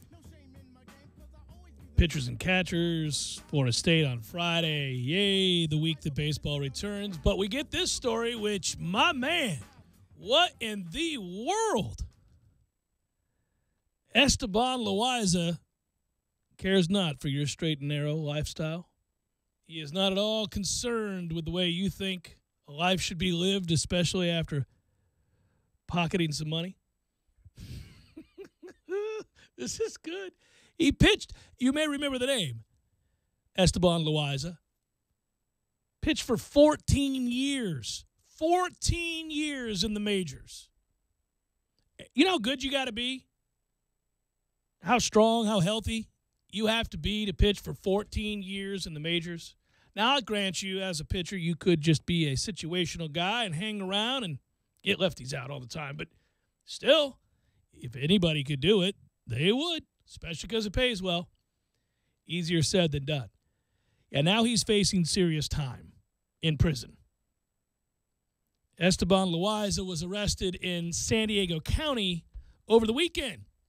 Seems my man is having a tough go since walking away from baseball. Or if you want to argue the opposite, no, he was going exactly where he wanted to. You don't stumble into this. That's true. Because he was caught transporting roughly 44 pounds of heroin and cocaine. His arrest report is something to read. You can find it on Yahoo. Jeff Passan tweeted it out. He's due to be arraigned this week. It's going to be a tough balls McWednesday for him. His bail is set at $200,000. My guess is he has it. Now, some people, including a report from Univision, questions whether or not he could make the $200,000 bail. What? Well, let me tell you why I find that surprising. I went and looked it up. Baseball Reference is an amazing thing. You can go year by year. So I did. Went through and thought I'd check. I remembered his time in Pittsburgh with my beloved Pirates, where Esteban Loaiza made, as a base salary, $909,000. Guess what? His time in Texas saw him making a salary of $4,125,000. Subsequently, he got a raise and went to the White Sox, made $4,500,000. Things were looking up for Esteban. Then he went to Toronto, and things were really looking up. $10,300,000 for Esteban Loaiza. Still producing when he got to Oakland. $13,500,000 for Esteban Loaiza. All right, we're on the downside of our career now, getting up there in years. The Dodgers said, I'll take a chance on you, Esteban. $7,500,000. Still waning. The Nats said, come on in. Let's see if you can do some things, if you got anything left in the tank. Well, he didn't. He wasn't very good. He wasn't terrible, but he wasn't very good at the end. Played in 34 games, made $2,900,000. All told, my man was able to bring in $43,734,000 in his career. And said, screw it. No baseball. I need the juice. Where's the heroin? Not able to make bail. Woo! So it's bad news. He had been married to a singer named Jenny Rivera. I've never heard of her, but apparently she was somebody. She died in a plane crash, sadly enough. But prior to that, she had filed for divorce from Esteban Loaiza, citing some concerns about his behavior, I'd say. Loaiza has got problems. He pitched again, 8 different teams in his career, and made a ton of money. And at this point now, he is going to make somebody happy in prison. He's not reporting with pitchers and catchers this week? Not going to make it. No.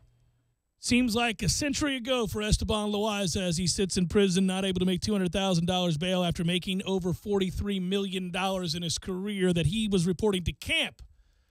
Oh, a brighter day indeed. That's not what you do. I remember the Nate Newton stories. When he was transporting the weed, had the lights off. I thought, man, it's bad enough that you're transporting the weed after all those years on the Cowboys and you had a ton of money, but you can't do it with the lights off. If you're going to do something all in, at least just turn your lights on, give yourself a fighting chance. I don't know how it was. Esteban got popped with 44 pounds of heroin and cocaine, but that's a wrap. Weird. Hard to see. Brutal. Here's good news. While I'm on the subject of not what you do and what you do, this is good news indeed. May the Lions always win, meaning the animal, not the team. Police are investigating if a man killed and eaten by a pride of lions at a private game reserve in South Africa was a poacher. Seems he was. Here's the best part of the story. I'll save you some of the details. He had snuck into the reserve to kill the lions that were protected there because, he's a sick pup.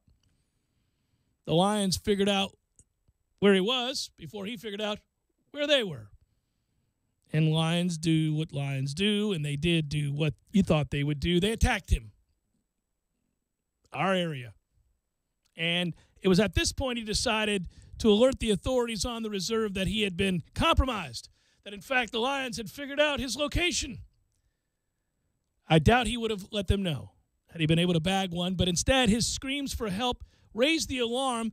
Quickly people scurried to find where the sound was coming from, but it was too late as the lions had killed the man, devoured most of his body. They were chased off as shots were fired into the air. Later on, the head was found untouched, so they may be able to identify him, which is nice. That's a good touch. Nice of the Lions. This comes, by the way, months after a poacher was charged and killed by a rhino that he was hunting to try to get the horn. All right. Way to go, wild animals. Kicking ass and taking names. At first, police thought the dead man was a tractor driver. By the way, this got me thinking, too. That's a dangerous job. Why would you think that it was a tractor driver? Is it a regular deal that this man is on a tractor in a lion preserve? Out on the field by his lonesome? Cutting grass? Sweet Jesus. You've got to get some extra pay for that, I would think, right? It wasn't. They realized when the man returned with the tractor that it wasn't him. No, he's fine. He's all well and good. Am I A-okay, boss? I hate my job, but I'm all right. At least for now. First time that battery dies on you, though. Woo, that's a tough spot. They called the Department of Home Affairs to help try and find out who the dead man was. Quote, a scream was heard. The lion scattered with the man. He was eaten alive. I root for those things. On a regular basis, do I root for those things? The rhino charging is a good one, too. Imagine the moment that you turn thinking you were going to get a horn, cash it in, no regard for other life, and it's too late. It's that moment in between where you don't have enough time to shoot. You don't have enough time to do whatever it is you got to do to kill a rhino, which I think would probably be significant. And the sinking realization, for what? For what? That's it. I'm going to die a gruesome death because I'm an a-hole. Because I desperately wanted to make money at the expense of this rhino, which is endangered. I get killed in a worst possible fashion. There is no segue from that. We'll take it to break. Jeff Cameron Show, 97.9 ESPN Radio.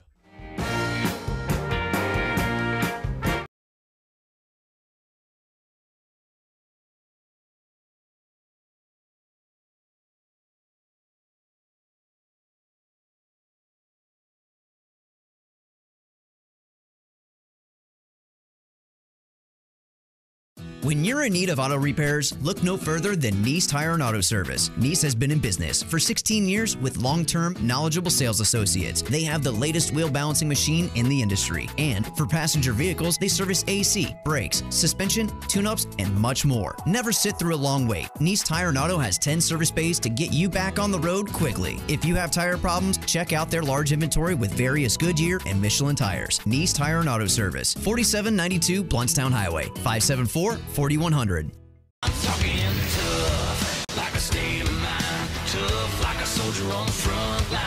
Tough when it gets rough, like my Ford truck, always enough. I'm talking tough. Franklin Spring Creek Ford, the place to find your next truck in southern Georgia.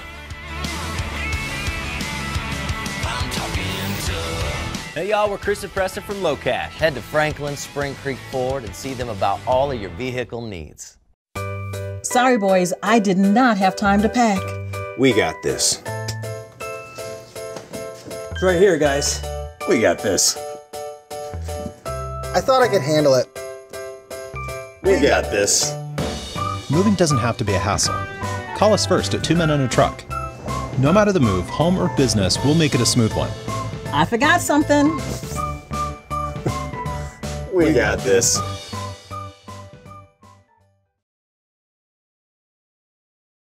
Opening Day Special, Friday, February 16th from 3 until 4, taking you right to the first pitch. This special broadcast is brought to you by Williams Insurance Agency. If you don't know insurance, know your agent.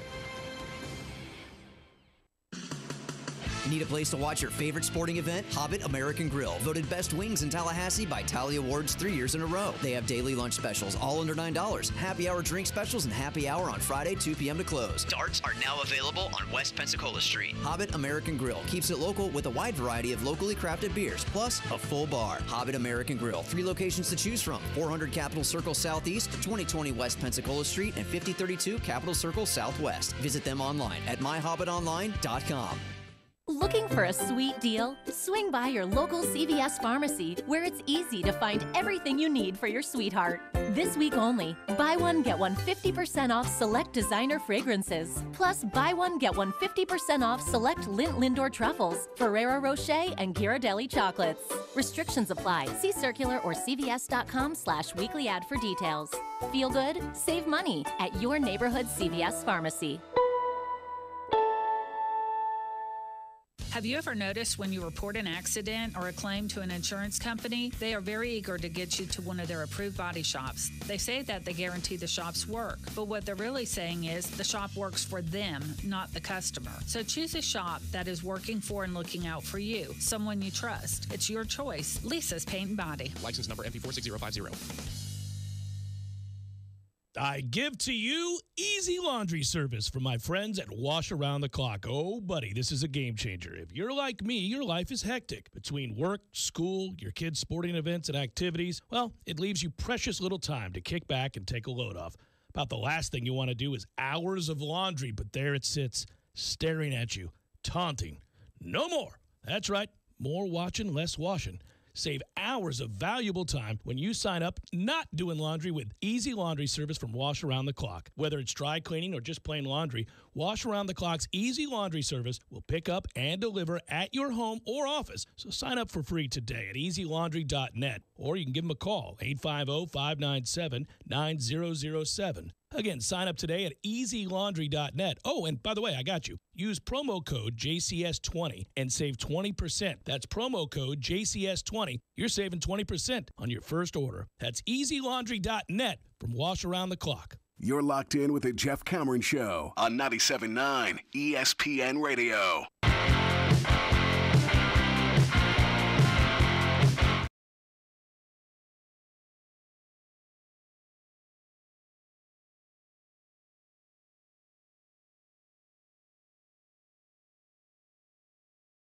He leads the way with 4 teams in the top 16, including top overall seed, which would be Virginia right now if you're looking at the NCAA tournament bracket previews. You just look at the different seeds, but the Cavaliers would be number 1 according to ESPN's strength of record metric, which none of you are looking at. It's okay. 3 of the 4 number 1 seeds match up nicely with Virginia. Xavier, Villanova. But getting back to this, that win for Virginia Tech was absolutely huge. And I mentioned to you that it's a strange league. Just when you're sort of bereft of hope and frustrated and up against it, you're asking yourself why after a game like Notre Dame. I'll touch on that game in a moment at the top of the next hour. Just remember, look around the league. You'll see enough results that remind you it's tough sledding. Virginia Tech has won 5 of 6 since dropping a game at home to whom? That's right, Florida State. That was back on January 20th. And from there, they've been kicking ass and taking names, including beating North Carolina and now Virginia. But they lost to Florida State. I mean, it's just, just as I mentioned also, Miami losing over the weekend to Boston College. They failed to score over the last, 10 minutes of that game, and they lose by 2. It was crazy. This league can be particularly harsh. It does not have time for your lulls in production. Struggle from the floor, a little tired, screw you. Somebody's coming to take it. So now Florida State has to turn the trick. Wednesday night, TLC Double C against Clemson. Jeff Cameron Show, 97.9 ESPN Radio.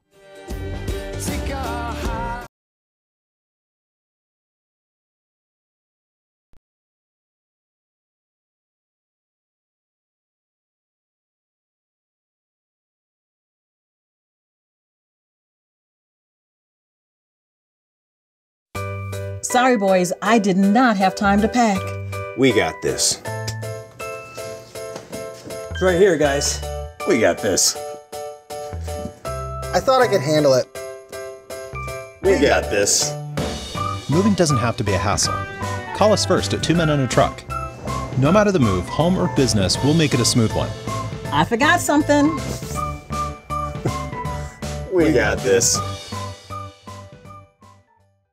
When you're in need of auto repairs, look no further than Nice Tire and Auto Service. Nice has been in business for 16 years with long-term, knowledgeable sales associates. They have the latest wheel balancing machine in the industry. And for passenger vehicles, they service AC, brakes, suspension, tune-ups, and much more. Never sit through a long wait. Nice Tire and Auto has 10 service bays to get you back on the road quickly. If you have tire problems, check out their large inventory with various Goodyear and Michelin tires. Nice Tire and Auto Service, 4792 Bluntstown Highway, 574-4100. I'm talking tough, like a state of mind. Tough, like a soldier on the front line. Tough when it gets rough, like my Ford truck, always enough. I'm talking tough. Franklin Spring Creek Ford, the place to find your next truck in southern Georgia.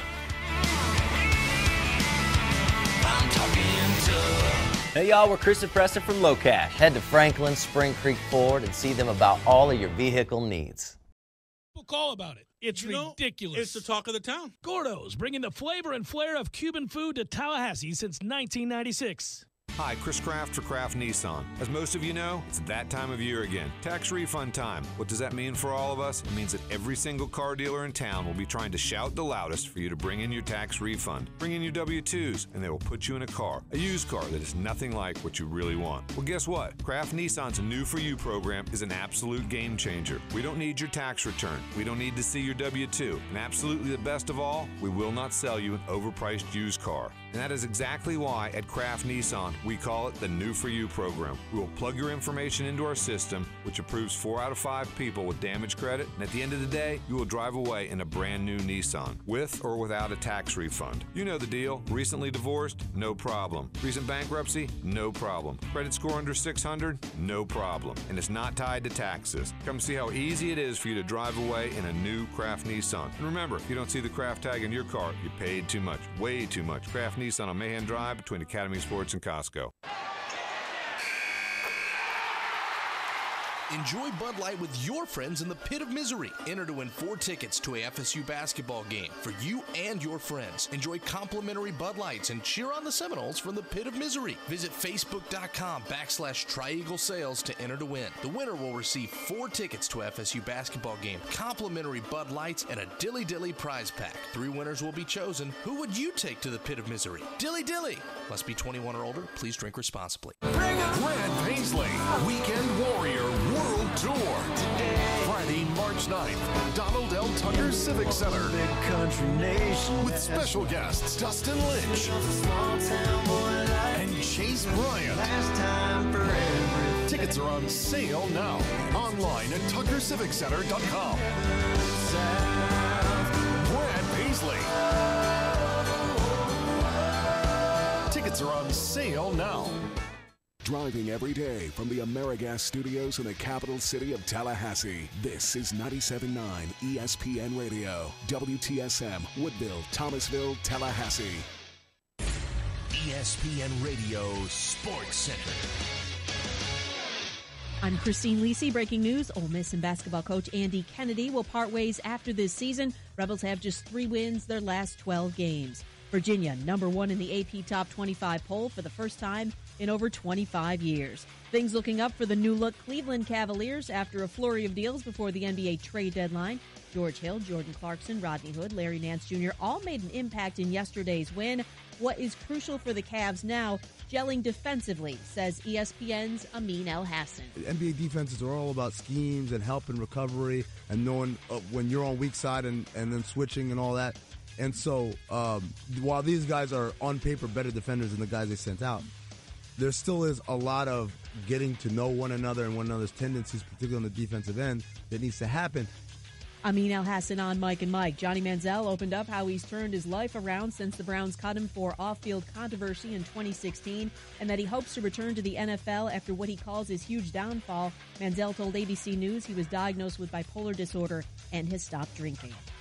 You know, when something's so obvious they call it a no-brainer? Well, here's a big one. Barbasol is finally making razors. Introducing the Barbasol Ultra 6 Plus. It's got 6 ultra-thin blades for a close, comfortable shave. You can go to Barbasol.com right now and save some money. That's a no-brainer, too.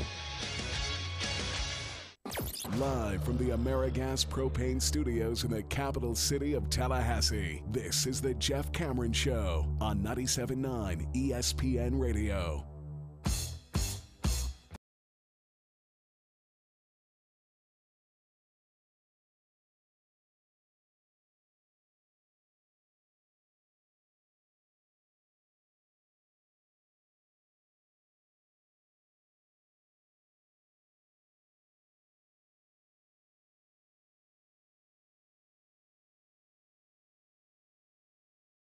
Cameron Show, at least for today. Thanks for tuning to it. Good Monday. Gloomy as it is, we're hanging in, having fun. I'm Jeff. Matthew filling in for Tom Wang, under the weather. Mark Keith doing solid work directing the program. I have no idea if he is or not. I'm going to assume that he is. Tremendous. Because the camera is running Fantastic. and the show's on. If you go to YouTube, you type it in, you'll see. It's good. Email the show if you like, jcs at 979espnradio.com. Find me on Twitter at jcameron.show, WTSM app for your mobile devices. That's good for Android. It's good for iPhone. Doesn't really matter if you want to find it. You can find it there. Go to the WTSM app, and you'll also find archived audio there. On YouTube, it's ESPN Tallahassee. On Twitter, at Jay Cameron Show. Also at 979 ESPN Radio, where you can watch us Periscope the program. So there is no excuse. I mean, goodness, between terrestrial radio in your cars or you're streaming or on YouTube or on Twitter or in the archived audio when you want to go back at the end of the evening and chill out and listen to something, you're all set. Also, got to give credit to my man Travis. I don't know if he wants me to give his last name on the air, but he sent me this sweet ETSU mug. How nice of him. Isn't that nice? That's really nice. Florida State lost in basketball over the weekend. That is not good. It was unfortunate. It was anger-inducing the way that the team played there. That was less than desirable because of the lack of defensive intensity. Now, the season is not lost, and they can still easily make the NCAA tournament. I say easily. Nothing comes easy in the ACC, but they got to step up big here and play with a lot more energy on the defensive end, a lot more energy, period, at home on Wednesday night against Clemson. It would be a huge win. I said it earlier, Clemson's a team that can go a long way in helping your RPI. You already have some substantial wins. You're going to need to get this one now that you just got stomped by Notre Dame. And RPI number 4 is Clemson, 9-3 in the ACC, 20-4 overall. There they sit second place. That's what you got on the horizon, a chance to undo the bad taste in your mouth from over the weekend against Notre Dame, a game that really Florida State did not come out with a lot on the defensive end. Early on, trailed 12-4, 6 minutes into the game, and you got that here we go again feeling, didn't you? I did. I don't know if you did. I don't want to speak for you guys, but I got it. I went, oh, man, that's not what you do, guys. This is not what we need. That is not the requisite effort sufficient to get a win on the road against Notre Dame and to take away any belief that their season is still something to be salvaged. They're getting healthier. They're beginning to think, Notre Dame is, that maybe they could just maybe get hot, play their way back in, get Bonzie Colson healthy. Next thing you know, they're a nightmare for somebody, and we gave them further reason to believe. But I will say this, again, P.J. Savoy comes back to this team and immediately had an impact. He missed the last 7 games with a sprained knee. He came back, hit a couple of threes. You had Phil Kofer hit a 3. Florida State led briefly, 13-12, feeling all right. All right, way to answer. But this was a game where Florida State's defense once again let them down because the Irish go on a 12-3 run from there, and just as it did in the second half, when you fast forward, and the Noles have battled back to tie it up at 52-all. They exchanged some baskets. You're under the 10-minute mark. You're tied at 56. Okay, hang in. Nope, wheels came off. That's that. Thanks for playing. Here's a little 24-4 for you. Take that home with you.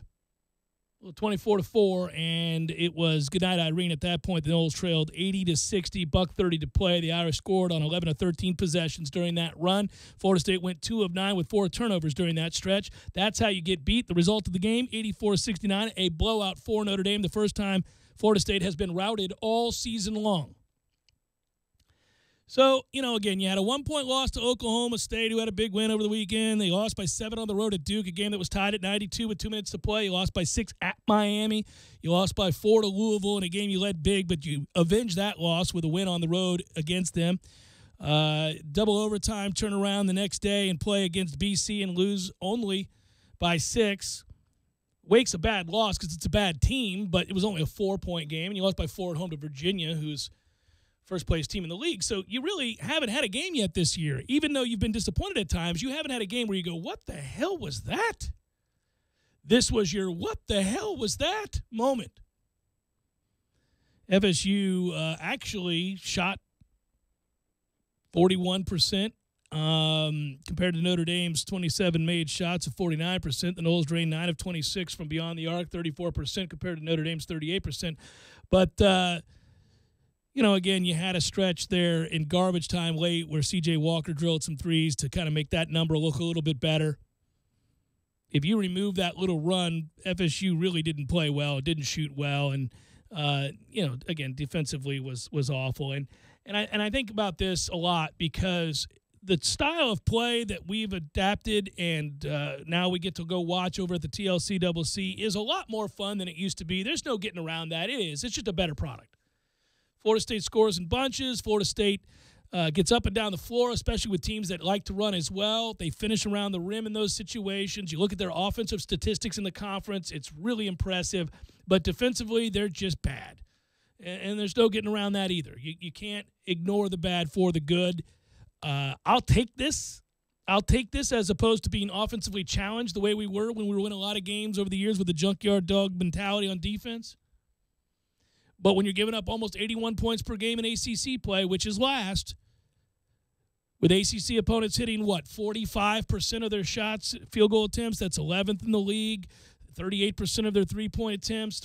It's just, again, Florida State, when you look at Florida State, they rebound, and if they didn't, it really could get ugly. But I think the result of this game, and when you go back to the Virginia game, you really get to this place where you realize not having a go-to guy, a star that can get off his own shot, can make things happen when you have to have a basket, hurts you. We knew that would all year long. They don't have a Bacon. They don't have a guy that you could say, all right, we need to get a shot here. We got it, get something going to the rim, get something. They don't have that guy on this team.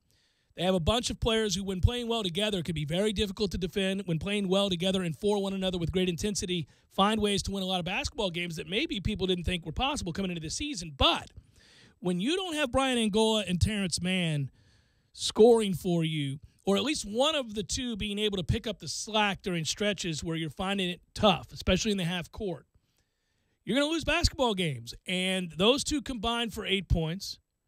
in this game. That's not getting it done. You go back to that Virginia game, they combined for 10 points on 2 of 16 shooting. That's not getting it done. And so I see a lot of people sending me notes, a lot of people email the show or tweet at me, oh, this is terrible coaching. Look, man, when you scheme open looks and your guys can't hit shots, I don't know what to tell you. If your 2 best players offensively can't score, you're in deep trouble. That's anybody. Unless you got 5 McDonald's All-Americans, and most don't. So, and certainly we don't. So you have to you can't have games like that where your best 2 players are really struggling. And I suspect, though, as they have all year long, especially in the moments where you've been most angst-ridden, they'll bounce back. And now you might say it's a must-win. It's not quite a must-win, but they are in a position now where it would behoove them, let's put it that way, to get a win on Wednesday. If you don't, then you are really close to that territory, and it may just be that you come up short. A lot of people today, ring in the hands, think this team's not going to make it. I still say they will because I think they're going to win on Wednesday. But it's not an easy task. It's a good Clemson team.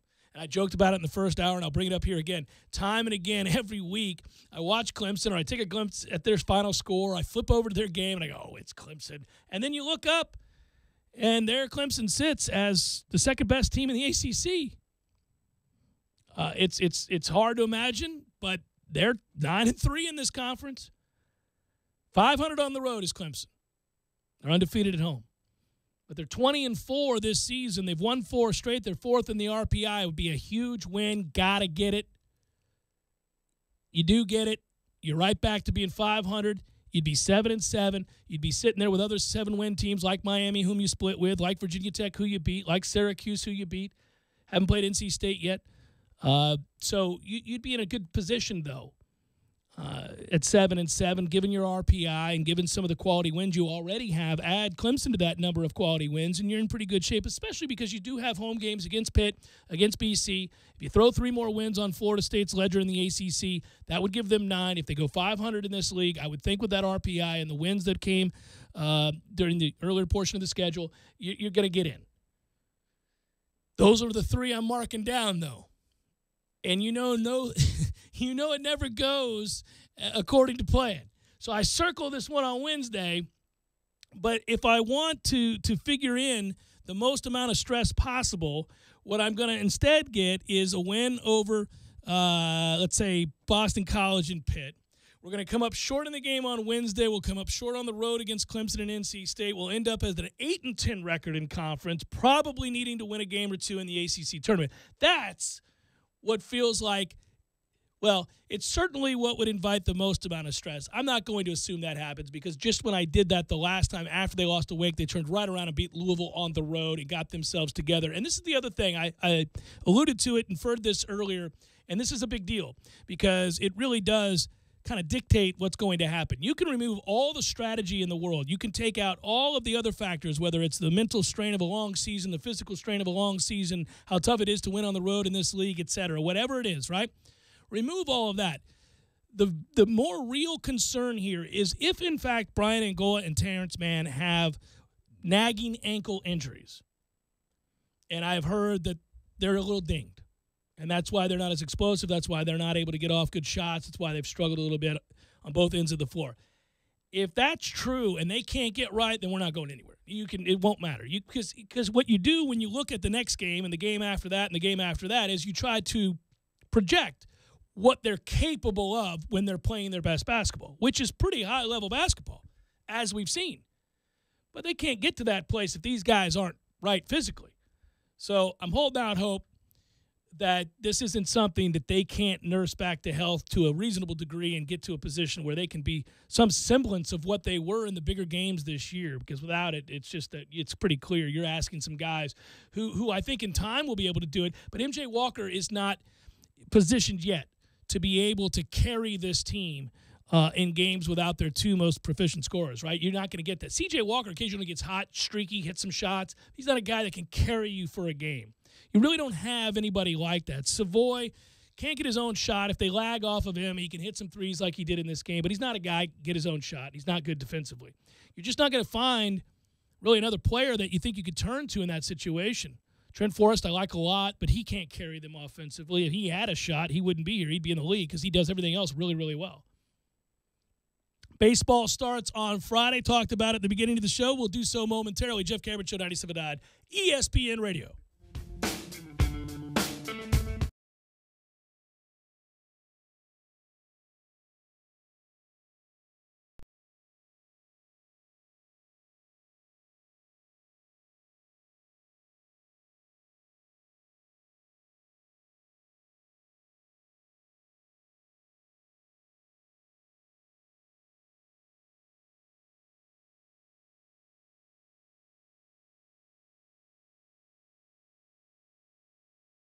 When you're in need of auto repairs, look no further than Nice Tire and Auto Service. Nice has been in business for 16 years with long-term, knowledgeable sales associates. They have the latest wheel balancing machine in the industry. And for passenger vehicles, they service AC, brakes, suspension, tune-ups, and much more. Never sit through a long wait. Nice Tire and Auto has 10 service bays to get you back on the road quickly. If you have tire problems, check out their large inventory with various Goodyear and Michelin tires. Nice Tire and Auto Service, 4792 Bluntstown Highway, 574-4100. I'm talking tough, like a state of mind. Tough, like a soldier on the front line.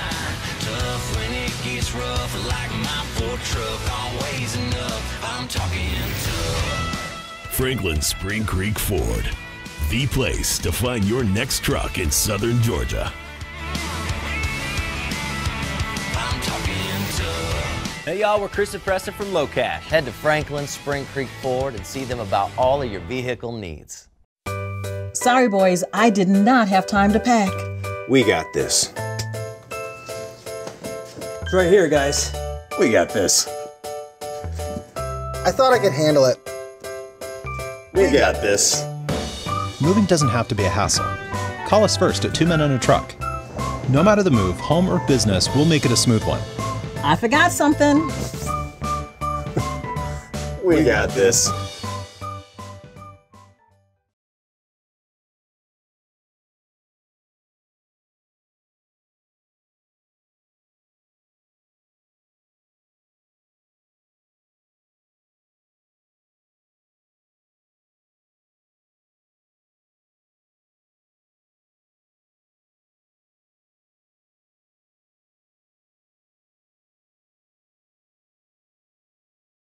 For practice, then just squeeze and bam! I'm ready to get back on the field. I always say yes to Go-Go Squeeze for the halftime snack. There's no artificial anything. Made from 100% all-natural fruit and with over 25 flavors, Go-Go Squeeze gives the kids the fuel they need to explore, play, and just be kids. Go-Go Squeeze Fruit on the Go pouches. Discover what we're made of. Find us in the applesauce aisle today.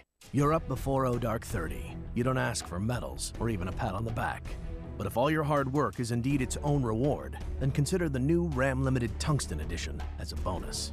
Natura Plus leather seating, premium projector headlamps, suede headliner, packaged in the highly capable, hard-working truck you'd expect from Ram. Keep doing what you do, but who says you can't do it in a nicer truck? The new Ram Limited Tungsten, the most luxurious Ram truck ever. Ram is a registered trademark of FCA US LLC. And now Jeff and Eddie waste my time instead of recording a commercial. And then you decided to sell it, and I always thought you should keep it. You know, I wanted to keep it. It was perfect. It was perfect. Why wouldn't you keep that? It wasn't the right color. It was perfect. I tell everybody to this day, you should have seen the other one. You should have seen the other one. It was incredible. Gordo's, bringing the flavor and flair of Cuban food to Tallahassee since 1996. Don't just listen to The Jeff Cameron Show. Watch it live. The Jeff Cameron Show Streamcast. Live weekdays 3 to 6 p.m. Head to ESPNTallahassee.com today to watch live or catch up on demand. The Jeff Cameron Show Streamcast. Brought to you by Nice Tire and Auto, your trusted Goodyear dealer. 574-4100. And presented by TNT Supercenter in Thomasville, Georgia. And Franklin Spring Creek Ford. See, very intrigued by the Dan Le Batard Show on ESPN Radio. That was a thrill ride I was just on. I'm unhappy to be off it. You guys can't picture me, right? Like doing the wave on a roller coaster as it goes downhill, right? You can't picture me like going, woo! No, we cannot. I can't picture you on a roller coaster. Right. Have you ever been on one? My life has never been one of those. My life is a very steady trolley. Very secure, very responsible. It is getting there on time, though. It doesn't make any noises other than creak. It goes very slowly, but it's gathering steam, baby. I got some fuel in the woods. Now I am gathering steam and headed downhill. Choo-choo, baby. The Dan Le Batard Show, weekdays at 10 a.m. on 97.9 ESPN Radio. This is the Jeff Cameron Show. Jeff Cameron Show on 97.9 ESPN Radio.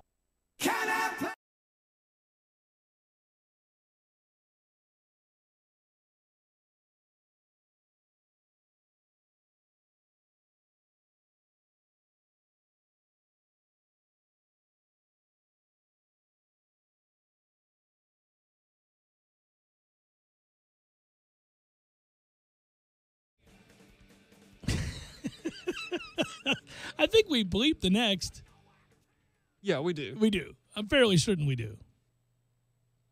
I can think back to the first time I saw that film when he says that, and I about spit out my my beer. It's so perfect. Baseball starts on Friday. Woo! Speaking of happy, yes! Florida State baseball, that is. Pitchers and catchers this week in MLB. I know sometimes I talk about the hope springs eternal in Major League Baseball. When spring starts, when spring training starts, everybody feels that way. Although in reality, if you're a pragmatist, if you're rooting for one of those bad teams and teams in your own division just signed another top-flight pitcher, you go, well, I just don't know where the wins are going to come from. Given what the Brewers have added, the Cardinals have added, Cubs have added, it's going to be a tough go. Us and the Reds down here sucking. It's going to be tough. All right, they're still going to play the games. I guess I'll watch in the beginning. But with Florida State baseball, at least I know they're good. That I know for sure, no matter how jaded, no matter how cynical you are about the lack of a national championship, you do know year in and year out they're going to be good. Even when they're not good, they're good. Like last year, through the halfway point and beyond, they weren't very good. Not record-wise, not anyway. They weren't very good. They were banged up. It is true. Me and Mike Martin Jr. had an argument about that. They were banged up.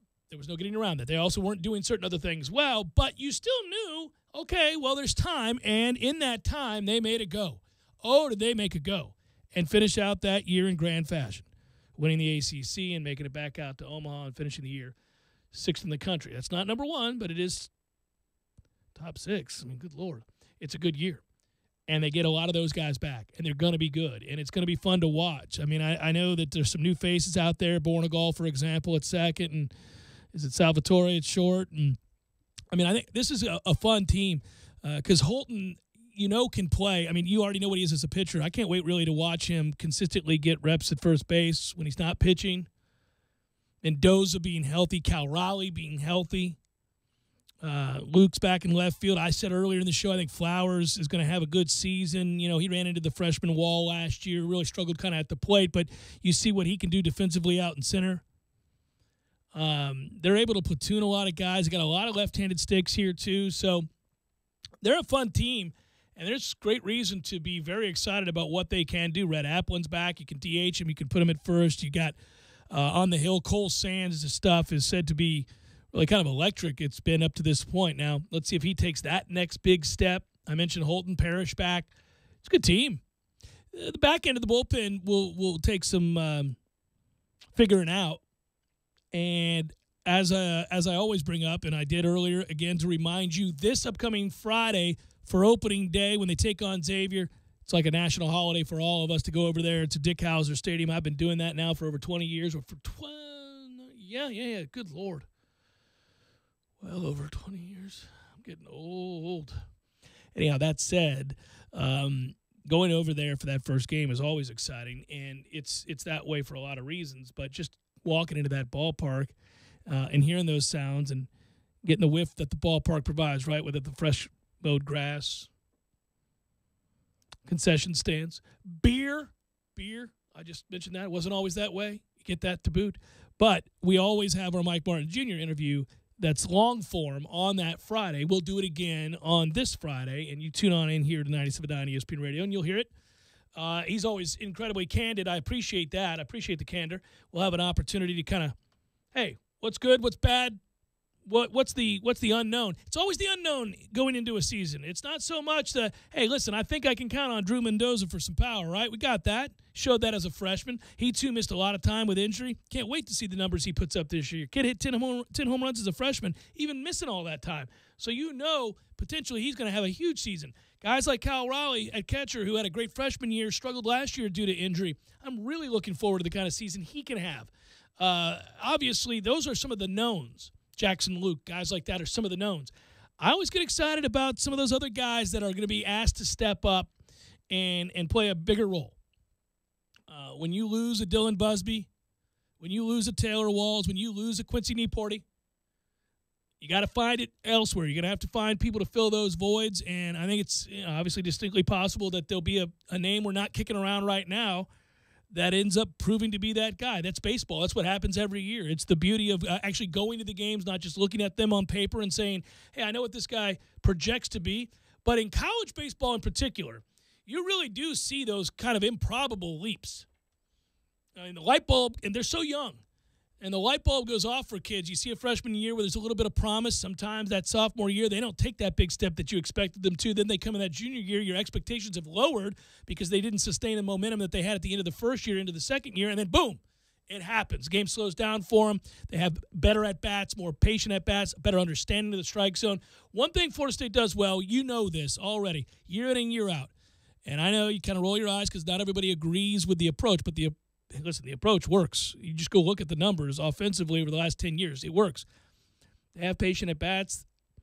They work walks. They get on base. And recognition of what you do well within the strike zone. It's not just, hey, that's a strike, that's a ball. It's where in relation to that square, the famed, where's it red, where's it blue? Where's your go time? And, I still have the Ted Williams book.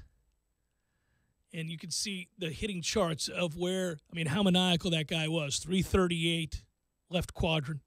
Over here, he's 297, left that one alone a lot. Whatever it might be.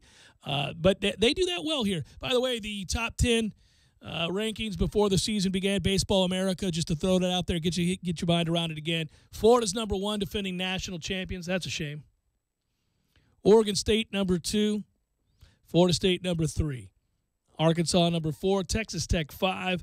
Close out the top 10 with these 5. North Carolina, TCU, Kentucky, Stanford, Texas A&M. It's the Jeff Cameron Show, 97.9 ESPN Radio.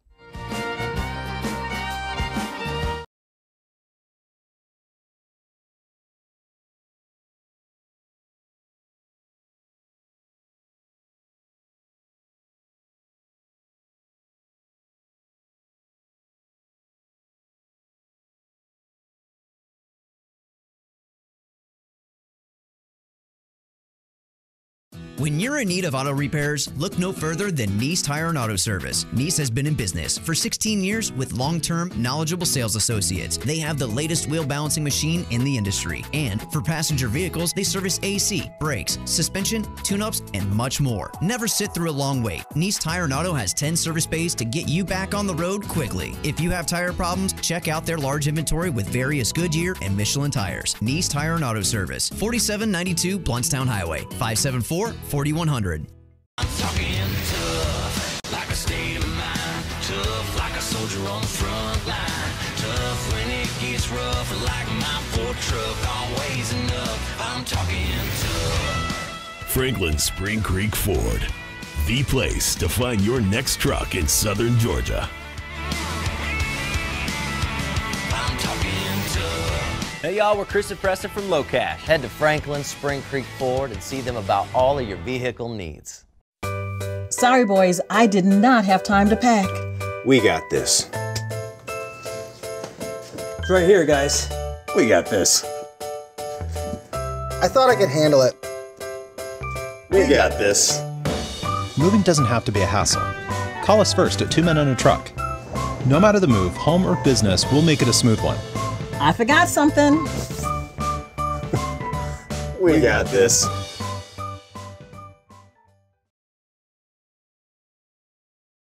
Offers you a few tips to help you save energy, water, and money. Sign up today for a free energy audit. After the audit, they'll provide recommendations for energy and water saving improvements, and it's all free. Take advantage of the Winter Relief Assistance Program, or WRAP. This alternative payment program allows all residential and non-demand small business utility customers to carry over up to 25% of their utility bill in January and February to the following month's bill. To request this option, customers should call 891-4968 after they receive their bill. Try switching to natural gas. The City of Tallahassee offers rebates on natural gas appliances. To find out if natural gas is available in your area, visit talgov.com/YOU. Check out the City of Tallahassee's Ceiling Insulation Grant Program. The city may pay up to 80% of the installation's cost, up to $400. Having an energy-saving winter is easy with all of these great products and services. Call 891-4U. That's 891-4968 to learn more and be winter ready.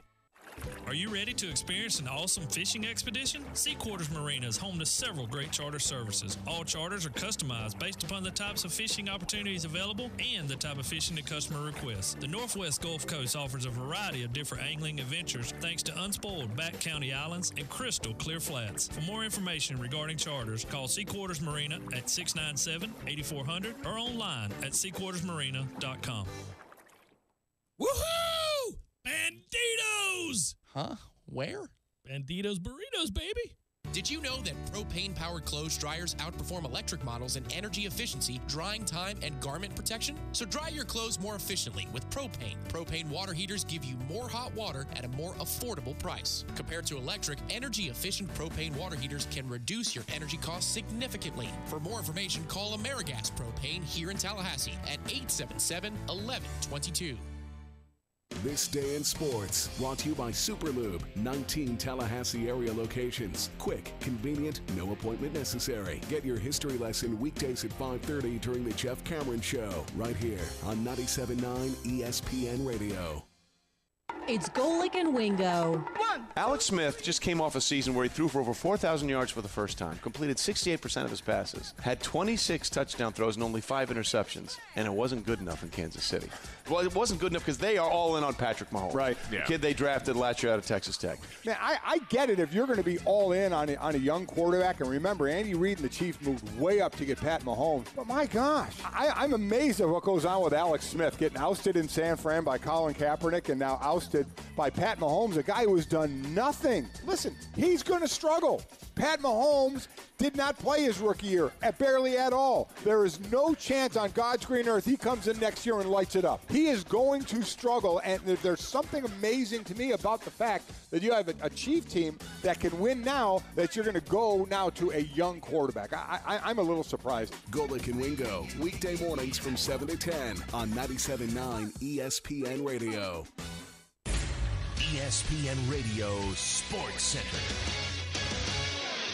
I'm Christine Lisi. Breaking news, Ole Miss and basketball coach Andy Kennedy will part ways after this season. Rebels have just 3 wins their last 12 games. Virginia, number 1 in the AP Top 25 poll for the first time in over 25 years. Things looking up for the new-look Cleveland Cavaliers after a flurry of deals before the NBA trade deadline. George Hill, Jordan Clarkson, Rodney Hood, Larry Nance Jr. all made an impact in yesterday's win. What is crucial for the Cavs now?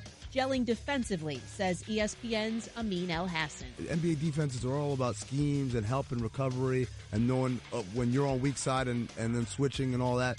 And so while these guys are on paper better defenders than the guys they sent out, there still is a lot of getting to know one another and one another's tendencies, particularly on the defensive end, that needs to happen.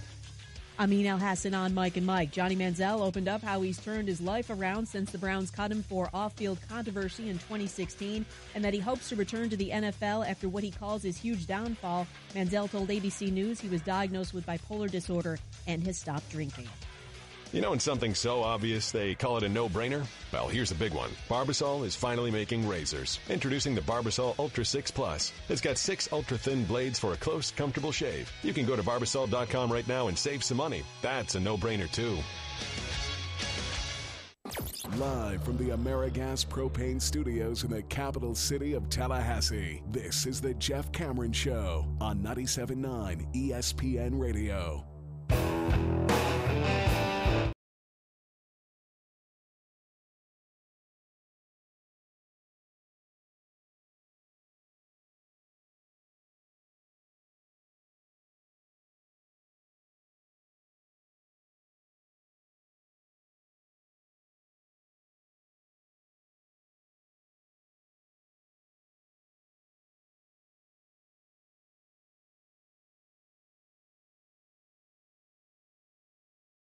interview, and I know we're going to get beaten over the head with it because, I don't know, it sells. But I'm cynical, and here's why. Because they'll talk as if the guy can play. And that's the whole thing. If you recall, on draft night leading up to it, this was a constant discussion on this show, and that is that Johnny Manziel can't play. Oh, in college, just like Tim Tebow in college, there are kids that can really tear it up, play at an elite level, and get by with it at the inability to throw accurately. They can get away with it. Now, what we have seen is, of course, the NFL incorporate elements of the offenses that those two ran in college at one time that just simply didn't translate, now does to certain degrees. That's great. Johnny Manziel, by football NFL standards, is not good enough in the other areas of the game for which he's lacking physically. So, if he's not fast enough to run the football effectively at quarterback. Okay, he's not big enough to handle the beating of the league. 5'11", 190. I mean, that combine, I think they listed him at 6. I'm not so sure. Doesn't have a big arm. Really doesn't do anything that translates to the league. Nothing. I didn't get it. I never got it. In other words, perfect for the XFL. Well, he's just perfect to play in that offense in college and light it up. And listen, there's nothing wrong with that. It's awesome. I mean, if you're a kid playing Pee-wee football and your dream is to go on and get a college scholarship and become great and play in a Power 5 conference, and you do so and you win a Heisman Trophy and you have signature wins like the one over Alabama, et cetera, and you put up the statistics he did, by any measure, you were a success. That's amazing. You know how few people can do that? I don't slight people that can do that, but we're realists on the show when we talk about that and then what can happen for him at the next level at that position. Nothing can happen for him at the next level of that position. He was great in college. And so every discussion centering around Johnny Manziel's comeback is that, okay, well, he's on medication for bipolar disorder. All right. I hope he's okay. You root for that. You don't want anybody to be sick. You don't want anybody to suffer from illness of any kind. Now, he did enough things in his time, his brief stint in the NFL and in college to make you wonder how sincere all of this is. I think that's fair. I don't think that you're being overly jaded or cynical when you say, I'm not so sure I believe Johnny Manziel. Maybe, and I'll sure give him the benefit of the doubt because, again, I'd rather see people succeed than not, especially if you're not, criminal. If you're a bad guy, I root for you to fail. If you're a bad guy, bad to other people, break the law repeatedly, whatever it might be, you don't agree on certain norms of ethical behavior, then we gotta part ways, right? I'm not talking about being a little different. I love different. I like weird. I like people who do buck certain traditions. But I'm just talking about if you're a decent enough guy, I'll root for you to make a comeback. I'll root for you to do well. But this is how it'll be labeled too. If you're as blunt, perhaps, as I'm being, that you're over the top cruel when you talk about a guy who is maybe dealing with a sickness. I don't think so. They're very separate things here. As a person, if he's sick, I hope he gets help and he gets healthy. As a football prospect of making a comeback, he's got no shot. He's not coming back to do a damn thing in this league. And that doesn't make you a jerk. He did say, as it was noted in the Sports Center there, his goal was get back on the football field. I guess you could do that in Canada. Yeah, I mean, if you're just trying to get back to playing professional football, yeah, there's a league, the XFL or maybe arena ball, somewhere where you don't have to be what you have to be in the NFL. Quote, I'm watching all the other guys doing what I want to be doing, and I'm sitting on a couch being a loser, said Manziel. Goodness. At the end of the day, I can't help that my wires are a little bit differently crossed than yours. I can't help my mental makeup of the way that I was created, but I know if I stay on these meds and I continue to do what I'm doing right now, I think my dad, my mom, I think girlfriend would all agree that they see a drastic change in me. And he talked about his time where he was a renegade and was drinking as much as he was and self-medicating, and said that at the end of the day he was left staring at the ceiling in depression, a dark hole as he called it, and that it didn't get him out of that, and he realized it, and that he was basically had come to the conclusion that all it got him was out of the league and disgraced, and that he wants a chance to fight to come back. He'll get that chance, because here's the deal: at the end of the day, it is true. There are guys who've done far worse and make their way back into the league. All Johnny Manziel did was squander an opportunity. Now, there is the matter of the one domestic violence thing, and I don't know the details of that case, whether he was guilty or not guilty of that, or whether he pled or anything. So forgive the ignorance on my part for that. I didn't follow up with that. It was when he was no longer in the NFL. If he's guilty of that, screw him. I have no idea. But let's just remove that from the talking point for a second. I'm not going to assume he's innocent or guilty. I don't know. But so when I make the statement, there are guys who've done far worse and made their way back. There are guys who've committed multiple crimes and been given opportunities. Why? Because they can play. And it's a league of mercenaries, as I like to say.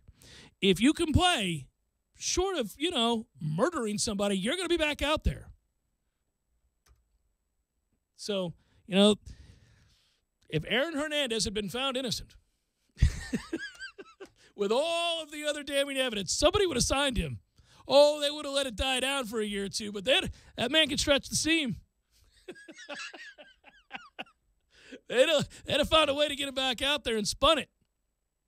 If you can play, you'll get a chance. So if Johnny Manziel defies what I think is possible for him and goes out there and is buttoned up and makes throws and does things with these tryouts, he'll get an opportunity if somebody thinks he can play.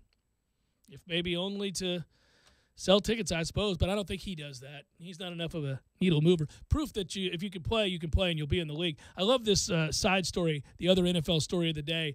Reuben Foster, 49ers inside linebacker, former Alabama Crimson Tide, was arrested on Sunday on charges of domestic violence, threats, and possession of an assault weapon. It's his second arrest within a month. Tough times, as he was arrested in Tuscaloosa. Now, that one was for second-degree marijuana possession, meaning it was for personal use. Whatever. I'm not all that worried about it, but he got popped for that. It's a misdemeanor. Now, you would think that even though that's low on the totem pole of transgressions, it'd be a good idea to lay low. I've got a little problem there. Let's slow our roll. No roll slowing going on here, as this is far worse. Now, here's my favorite part of the story.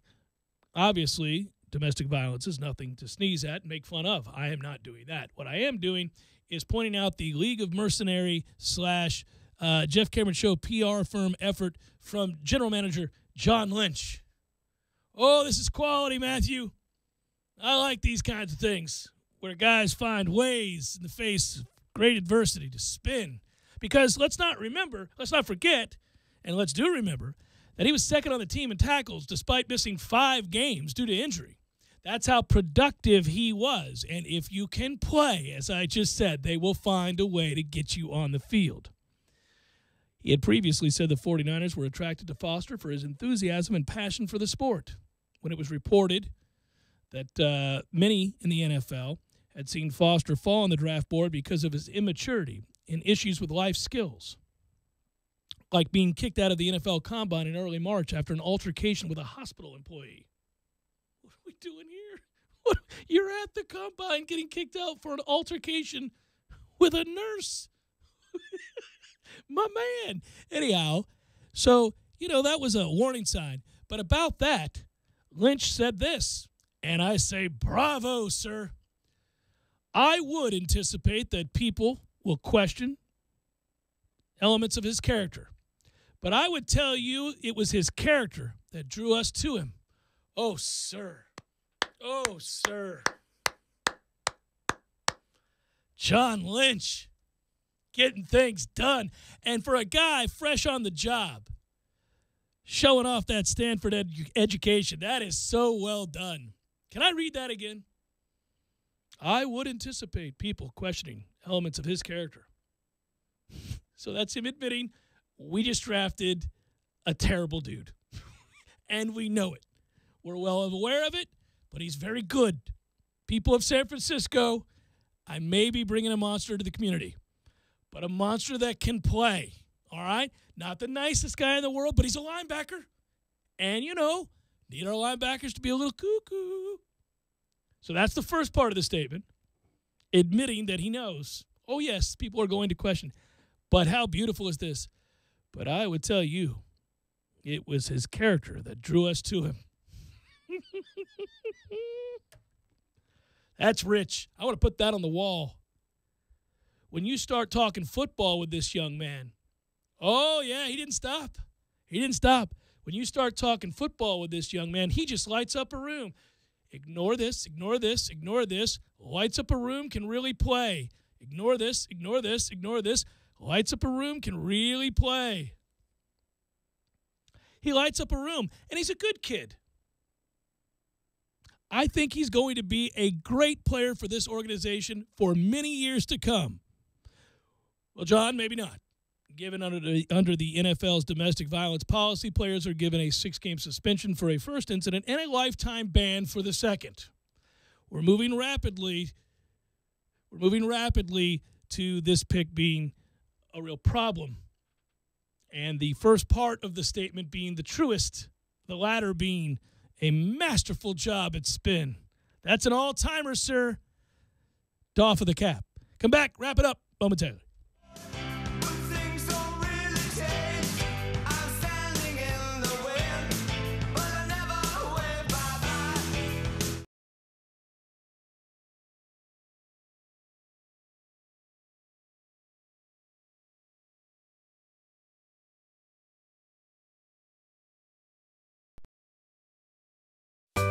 Sorry, boys, I did not have time to pack.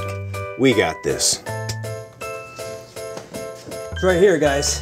We got this. I thought I could handle it. We got this. Moving doesn't have to be a hassle. Call us first at 2 Men and a Truck. No matter the move, home or business, we'll make it a smooth one. I forgot something.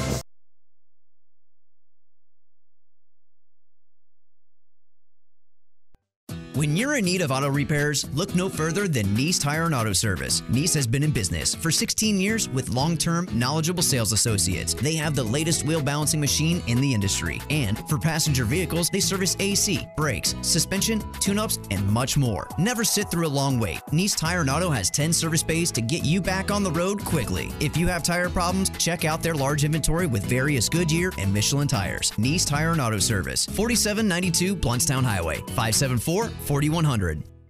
I'm talking tough, like a state of mind. Tough, like a soldier on the front line. Tough when it gets rough, like my Ford truck, always enough. I'm talking tough.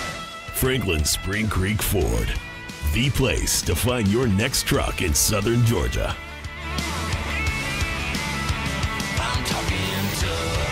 Hey y'all, we're Chris and Preston from Low Cash. Head to Franklin Spring Creek Ford and see them about all of your vehicle needs. ELAY. That's 833, the number 4, Dr. Delay. The sooner you seek treatment, the sooner you can get back to feeling like your normal self. That's 833, the number 4, Dr. Delay. Hi guys, we're the Sugar and Spice Girls. Do you want your next party to really heat up? How about having your temperature taken by one of our hot nurses? Sugar and Spice is Tallahassee's largest and most prestigious adult entertainment company. From one-on-ones to house parties, call Sugar and Spice. We'll always be nice. 524-8927. That's 524-8927. We're available to come to your location 24 hours a day, 7 days a week, even on holidays. View our selection online at ilovesugarandspice.com. At Progressive, we think your floral boutique is the bee's knees. In fact, it's all the bee's knees in every hive of bees in all the trees from here to Belize. Please. Everyone agrees. You deserve the expertise of Progressive Business Insurance, with over 40 years of experience helping busy bees and their knees glide with ease like a gentle breeze. So whether you're a worker bee, a queen, or none of these, buzz over to progressivecommercial.com if you please. Faster than a bee's knees as he pollinates the leaves of 3 trees. Progressive Casualty Insurance and Affiliates. This Day in Sports, brought to you by Superlube. Superlube, 19 Tallahassee area locations. Quick, convenient, no appointment necessary. This day in sports history. February 12th, 1994. The Winter Olympics opened in Lillehammer, Norway, making it the first time in history that the Winter and Summer Games were not played in the same year. The Norwegians won the most medals, but the games are remembered for figure skater Tanya Harding allegedly taking out Nancy Kerrigan.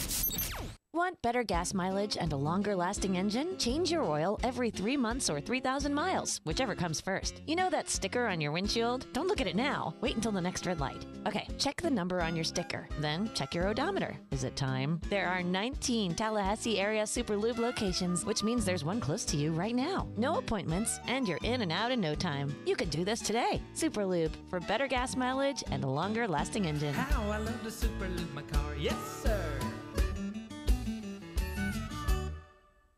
You're listening to The Jeff Cameron Show on 97.9 ESPN Radio.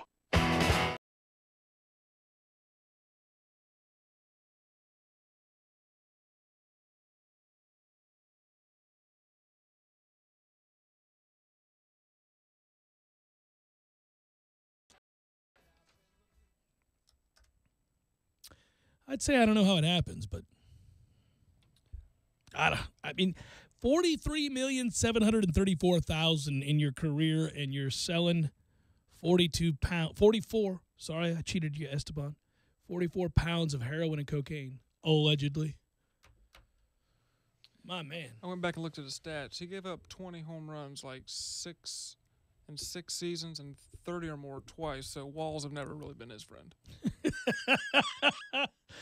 He has won over 100 games, though, right? Yeah, I think so. I think he won 112, 100 and something games. You just think of a guy who plays for 14. If you're good enough to pitch for 14 years in the major, now it's relative because you and I judge those guys against that competition. But by the standard of percentage of people that make it to the major leagues, you are an overwhelming success. You last in that league, which only obviously employs the best of the best of the best in the game of baseball, and you survive for 14 years to make $43 million. How are you dealing H? He went 126 for 114 with a career 4.65 ERA. 126 wins. I mean, he played till he was 36 years old, 35 years old. Good Lord, man. We should all be so lucky to make it to the bigs in our early 20s and last into our mid-30s and to pull that kind of cash. Anyhow, it's good that baseball's not only on the horizon, it's here. It's amongst us. We're going to it on Friday. It's going to be good. The Eagles kind of spoiled me because now... You're already spoiled? They won one championship in your lifetime ever? No. Now I'm looking at the Phillies like, we can surprise some people. You going to do something here, guys? Surprise some people. Yeah. No, we're not surprising anybody in Pittsburgh, I can tell you that. Good work out of you. Good work, Markeith. Thanks, everybody, for listening. Be well. Have a good night. Talk to you tomorrow.